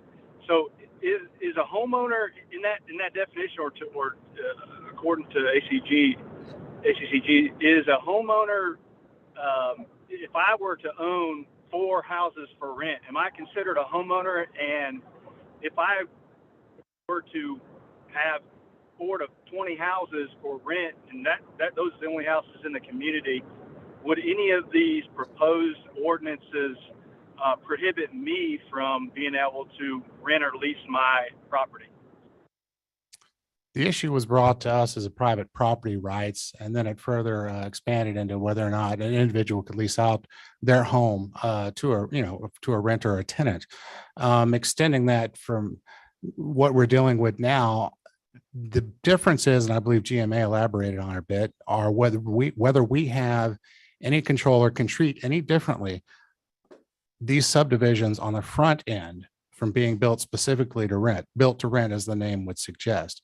I don't know that, and Larry can expand upon this, whether or not we have regulations on the book outside the ones I mentioned in covenants, which I'm saying are mighty hard to enforce because state law prohibits us from keeping registries on rental properties within our communities. Again, we're just looking at the front end, what they're being built for. As for existing property owners, I'm unaware of the law or how counties may or may not be addressing that. And Representative, I don't know that I can add much to that because I don't know the specific situations in different counties. I will say from my time as a county attorney, I can say that there would be no effective way, and I think this was spoken to earlier, not even just because of the rental registration statute that Ms. Davis referred to, but there's no effective way that a local government could enforce a restriction. Let's say that a county wanted to prohibit you from renting out those homes that you're talking about. There is no mechanism for enforcement because there's no permit, for example, that you have to go get at the county level to rent your property. You make a private contract between you and the tenant, and there's that doesn't go through a county or city. And so I can't imagine that there'd be any point in having such a restriction at the local government level. But again, I'm not familiar with the specifics of what may be out there. Any follow-up? Well, Larry, I was under the impression that this bill was coming in response to a city or county proposing zoning that would not allow an owner of a property in a certain zoning to lease that property. Is that not true? Well, Representative, I guess I can't speak to all the background to Representative Washburn's bill and the reasons therefore. The Cherokee County ordinance that I've heard discussed and talked about in today's hearing would not apply, as I understand it, to the situation you're talking about. It's creating a new zoning classification for new developments that would come in and be seeking to develop a new subdivision and would potentially limit where the for rent subdivisions could go as opposed to the ownership model that we're more used to. Oh, all right. Very good. I appreciate the answer. Thank you very much. Representative Smith. Thank you, Mr. Chairman. This is for both of y'all. Can y'all give us an example of where the comprehensive plan dictates or calls for home ownership? I would not say that any comprehensive plan would dictate home ownership or home rentals, but comprehensive plans are likely to address issues, and we can look for examples of ownership versus rental mix. Again, as you've heard some of the testimony earlier today, there are public interests served by having an array of housing options, and what may be the facts on the ground in one county, for example, may be different than the next county over. There might not be enough for rental opportunities, and that should be addressed in a comprehensive plan. On the flip side, there may not be enough ownership opportunities, and that could be addressed in the comprehensive plan. It goes back to our core point from ACCG's perspective that those are decisions best made, whether it's comprehensive plan or ordinance wise at the local level, as opposed to dictating a statewide approach. Representative Holcomb. Thank you, Mr. Chairman. Few things in life bored me more than property law, and I've never worked in this space, so forgive me for having very little understanding. But my question is, one of the things that we heard was the possibility that if these were allowed, they could start as rentals, but then potentially go to home ownership. How does zoning work? Is that possible if it's made as start first a community? Could it then be sold to the homeowners or to a different private equity firm that could then sell them? Or is it as set for rental? Is that in perpetuity? I don't know the answer to that. I would say, and again, without knowing the specifics of what any given ordinance at the local level may say, and my life is probably as boring as you could come up with, because I've been a zoning lawyer in previous, wearing previous hats. But there's always the case. Let's say you have an ordinance like we've heard talked about in Cherokee County, that a 50-acre tract gets zoned as a for rent subdivision as being talked about. And down the road, the ownership of that wants to sell it off, and it's now going to be a single family owned subdivision. Either the action that was taken at the front end could allow for that, or if the ordinance said, no, you've asked for rental only, so that's what we're giving you, all that it takes is a new zoning application, just like happens every day. So the owner of that property would come in and say, we want to change the conditions that likely we asked for in the first place, right, when we first developed this subdivision, and we want to change it to allow for all these to be sold to individual owners, or in some other mechanism that would just go through the normal zoning process like any other application, just like the one that started the process in the first place. Okay, I understand. Thank you. All right, very good. Those are all the questions. Thank you both for being Thank you here all. today. All right, our final witnesses are online. I'll start with Commissioner Benny Carter. Commissioner, can you hear me? Yes, sir. Thank you so much. I'm Benny Carter, District Commissioner with Cherokee County, and with me today is Brantley Day, our Community Development Director. I'd like to share some things about what is actually happening in Cherokee County. We do, in fact, have some of this new product that we've been talking about, this build to lease or build to rent single family residential subdivisions. To this date, these projects have been bypassing our public hearing and our rezoning process. As you know, in a rezoning process, we have input from the community, we have public hearings, we have a review by a planning commission, and then ultimately Board of Commissioners making a decision. To this date, we've had these corporations come in, and after a project has been approved as a traditional single-family residential project, this is being purchased by these organizations and in fact switched to a build to lease or build to rent. This makes our community as well as our elected officials and other staff feel as if we've been bait and switched to this development. Our desire is that we know from the beginning what this project would be from the start, that it would be either a for sale single home, or it would be a build to lease or build to rent. And we think that's only fair to the public and all stakeholders, that they be informed and completely understand what the project would be. We have, in fact, in Cherokee identified several zoning districts that do allow by right the build to lease or build to rent projects.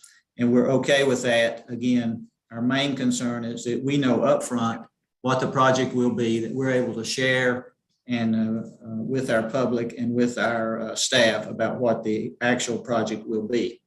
With that, I just ask if Mr. Day has any other comments. Yeah, please go ahead. Thank you, Chairman. Thank you. We would just echo the comments from the mayors today and GMA, as well as ACCG. I've been in local government for over 20 years as a community development director on planning and zoning, and was also with the city of Woodstock and was part of drafting the ordinance with the city of Woodstock, which also kind of grappled with this. And Commissioner said it well, and it's been said well today, that our concern is, and this is a new product, this is a new use. It's been said today several times. And, really what it is it's a multifamily offering in single family form. And so a lot of times with a multifamily project, will be, the first kind of part of the conversation is, are you building apartments? Are you building condos? Are these going to be fee simple? Or are these going to be for rent? And we haven't really had that conversation in single family because this is a new product for Georgia. It's been more common out west and other parts of the country. So we grappled with it in Woodstock. An ordinance was passed there that created it as a special use in the zoning district, very similar to a multifamily, almost exactly the same as a multifamily approach.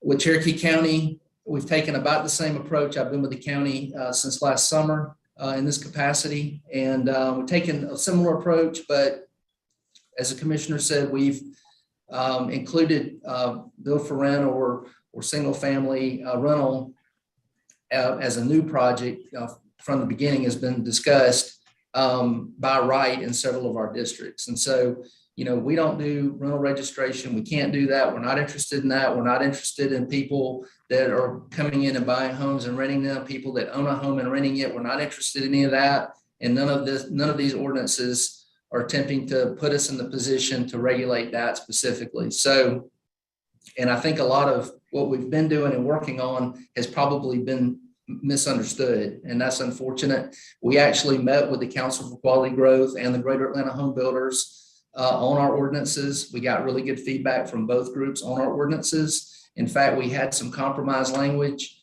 in one of them that we honored and asked the commissioners to include in our ordinances. So what I'd love to see is I believe the build to rent is a great product. I believe there is a place for it. I think that we get together, we determine where, how can we make this happen? Where does this work well? There is a need. And then from there, I think that we already have largely the protections for homeowners, or for renters, but I would love to see, more tenant protections, more protections for renters. And also would like to see this and other products, fee simple and rented products address affordable housing. I'm too concerned, and I'll close with this, that the current state that we're seeing with this product in a position where we can't work with industry to regulate it is going to continue to, ironically, is going to continue to make the housing crisis worse because it will continue to shrink the fee simple offerings. And so I would love to see us, work together, GMA, ACCG, the Council for Quality Growth, Greater Atlanta Home Builders, and the other industries to come up with a great plan moving forward.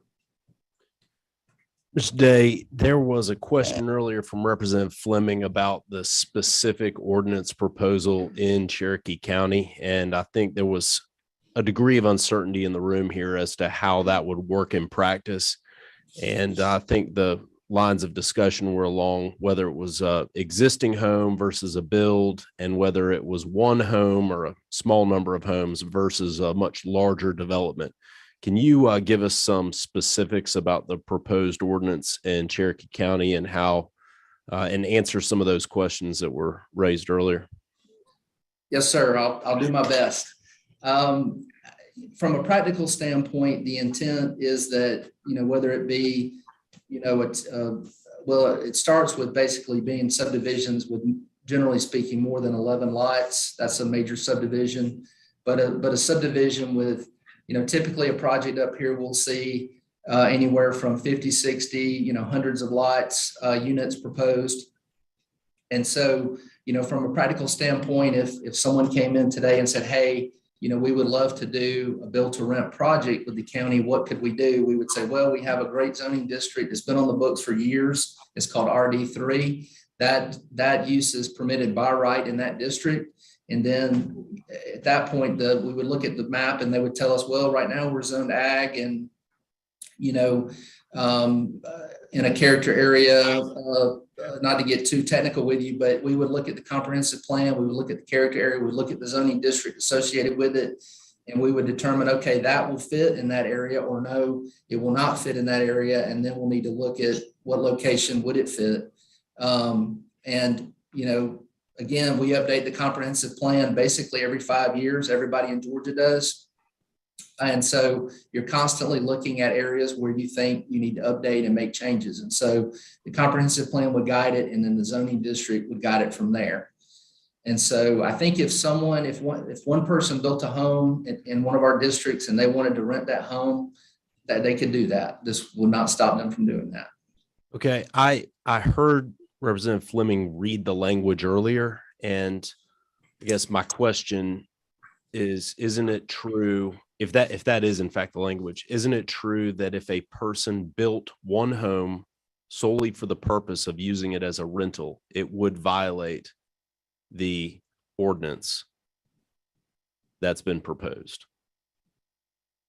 If it's being built by right in the zoning district, it would not. If it's something where they have to rezone the property to be able to build it, and they said, I'm planning to build this as a rental, project, then at that point that could be an issue. But, I hope I've answered your question, but I mean, typically that's not what we've been seeing from this industry. Okay, thank you very much. All right, there's a question for either the commissioner or Mr. Day. Representative Smith.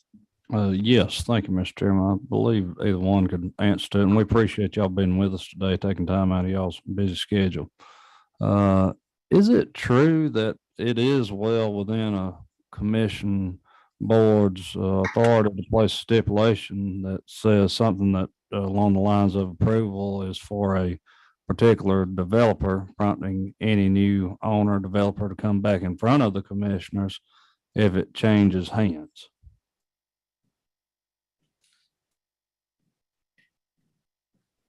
Well, generally speaking, I guess you get to the point where is it still illegally is the use still legal? Is it legally non-conforming? Are they changing the conformity of it? And that sort of thing.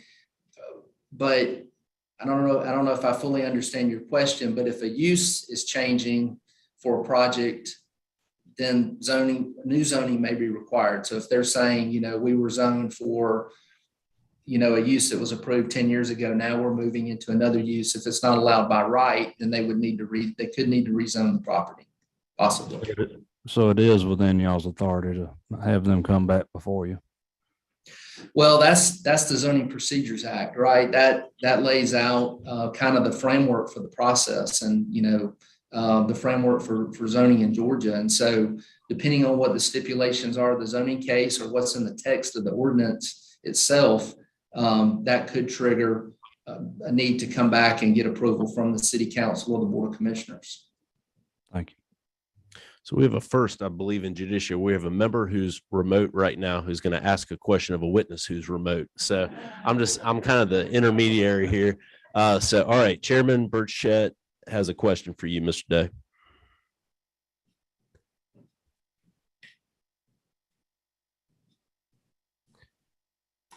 Chairman, if you will unmute yourself and go and ask you. All right, go ahead. Mr. Day, can you hear me? Yes, sir. Thank you all for being with us today. It is refreshing to have folks that are in the middle of this issue here to speak to the issue. So I certainly appreciate you all doing this and spending some time with us. I wanted to ask a question in line with what you were speaking about. So what is in the proposed ordinance or zoning change, what is the new designation? You said RD3 is what you had there for single family. What's the new designation going to be called? Well, we already have great zoning districts. So we have, residential multifamily in RD3. And so we didn't create a new zoning district for the use. We've defined the use, and then we've assigned that use to existing zoning districts. And so, so then is the format to say that within the RD3, then you're not allowed to lease or rent, or is that across the RD3 zoning? Well, in the RD3, you could do either one. So you could build fee simple, or you could build for rent. You could do a combination. What I contemplated is What if you did a large master plan subdivision and you wanted one pod to be for rent and one pod to be for sale? That you could do that in RD3 now. So you're not prohibiting it. You're just delineating it and then asking the developer to come before the zoning committee and kind of tell them what your plan is. Is that correct? That's correct. This is a new, I'm sorry, this is a new commercial multifamily enterprise in single family form, and we have to recognize it as a new use. That's our position. Okay, so very good. That answered one. And then the use question I have is like, in my background, single family is a use. How are you going to delineate between a single family fee simple and a single family or lease? Are you going to require that they show you the lease or show you the deed, or the only the person that is names on the deed can reside there? Can you flesh that out for me? Well, the format really is from the standpoint of, the companies pursuing the project now. We've heard from some today, and there are many others, and there are other builders who are actually getting into it as well, who do both. And so, from the beginning, I think it would be known that, through the planning and zoning process, when a project is proposed, it goes through a 90+ day process with the planning commission, community input, public input. Other places do have much more extensive probably processes than we do. And so through that process, I think that you would know, okay, this is what they're proposing. They're either going to go, do all lease, or they're going to go with, maybe a mix, or maybe all fee simple. And so I think it would be known, it's kind of like I said with multifamily, from an execution standpoint, it might be very similar or identical to single family, and that's fine. I think that I don't want to repeat what's been said earlier, but I think for us is we want to understand kind of the mix of housing types that will make a difference to the community and to our residents and citizens of the county. All right. Very good. Thank you very much, Mr. Chairman. All right. Thank you, Commissioner Carter, and thank you, Mr. Day, for your testimony here today. Those are all the questions that we have. All right. We have heard from all the witnesses, and what I'll do now is invite the sponsor to have the last word and give us any final thoughts. Thank you, Mr. Chairman, and thank you again for the hearing, and thanks to everyone who came, and thanks to the committee members who've been so patient and have heard so much testimony about so many things today. Thank you for giving me the chance to close. It is late, and I know we're all tired, and so I'll try to keep this very brief. Before I get into my closing comments, I would like to point out that the Georgia Chamber of Commerce supports our bill 1093, and also the Community Association Institute of Georgia, which is the homeowners associations, supports our bill, and I did not want to forget to point that out. Mr. Chairman, we've heard a lot of testimony here today. I think it's important at this point to bring us back to the central question. This is a 2-page bill with about 3 more lines on the 3rd page. Basically, it is an argument about home rule when you get right down to it. There's been a lot of talk today about people being able to rent their properties in somebody that owns 2 or 3 properties. And yes, that was mentioned, and it is part of private property rights in our argument and in our reason to do the bill. But this is really about home rule and the ability and the power to zone against people who lease properties instead of people who own properties. And the question has been asked a number of times: if someone is leasing a property, what impact do they put on the service delivery in that county or city that a homeowner does not? And no one has answered that question. It has been my experience, and I'm not an attorney, but it's been my experience, when you don't have a good answer, you don't have a good argument, you change the subject.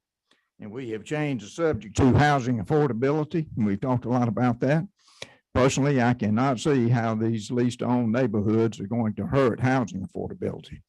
if our local governments want to worry about that, we should worry about deregulating the construction process and lowering some design and square footage standards. That will take care of the housing affordability. And also, I see nothing in the bill that deals with anything to do with the evictions proceedings and the process about that. And I see absolutely nothing there that does anything to hurt that. So at the end of the day, Mr. Chairman, I believe it is. I told you going in, I was a county commissioner. I believe in home rule. I know clearly the Constitution gives local governments the right to do zoning. There's no question about that. But there is a word in our Constitution, and that word is reasonable. And I personally believe we have heard no good reasons why zoning should be something that controls whether or not a little family who wants to have a home to raise their children in and to live in, or an older couple that wants to do the same, that they don't have the right to lease a house. And I also believe that no one has said yet why we need to know where they are and what they're doing. Our bill simply says if you propose to build a single family residential neighborhood, you meet the zoning standards. But you should not have to answer a question as to whether or not you're intending to lease the property or sell the property. We should not ask that question. And this bill proposes to do that. And I think we bring this back to the central question here. Do our cities and counties have the right to ask that question? And why should they want to ask that question? This is the free market at work. Our big build to lease developers are providing fair, safe housing for people. And this idea that we have a different attitude toward them and many other developers is a flawed attitude. And I'm proud of this bill and I'm proud to carry it. And I appreciate the hearing today. And I urge your favorable consideration of my bill and passing it out of the committee. Thank you, Mr. Chairman. Well, I want to thank all the committee members for participating in this hearing today. Thank all the witnesses and everyone who took time to come. Certainly means a lot, and we hear from folks who have important information to share on a public policy decision. I'd encourage members of the committee or any member of the House. We had other members of the House who aren't on the committee join us today for parts. If you have thoughts on this legislation, certainly get with Representative Washburn to provide your input if you think that you have something to share, because I've certainly found that he is very open and receptive to hearing perspectives and having a very honest discussion in good faith to try to see where consensus can be reached. So in any event, want to thank the committee members and remind you that we have a gunner subcommittee meeting tomorrow at 1:30. I expect we'll have 3 bills on the agenda then, and quick bills. It's a getaway day, right after session. All right, with that, we're adjourned. Thank you.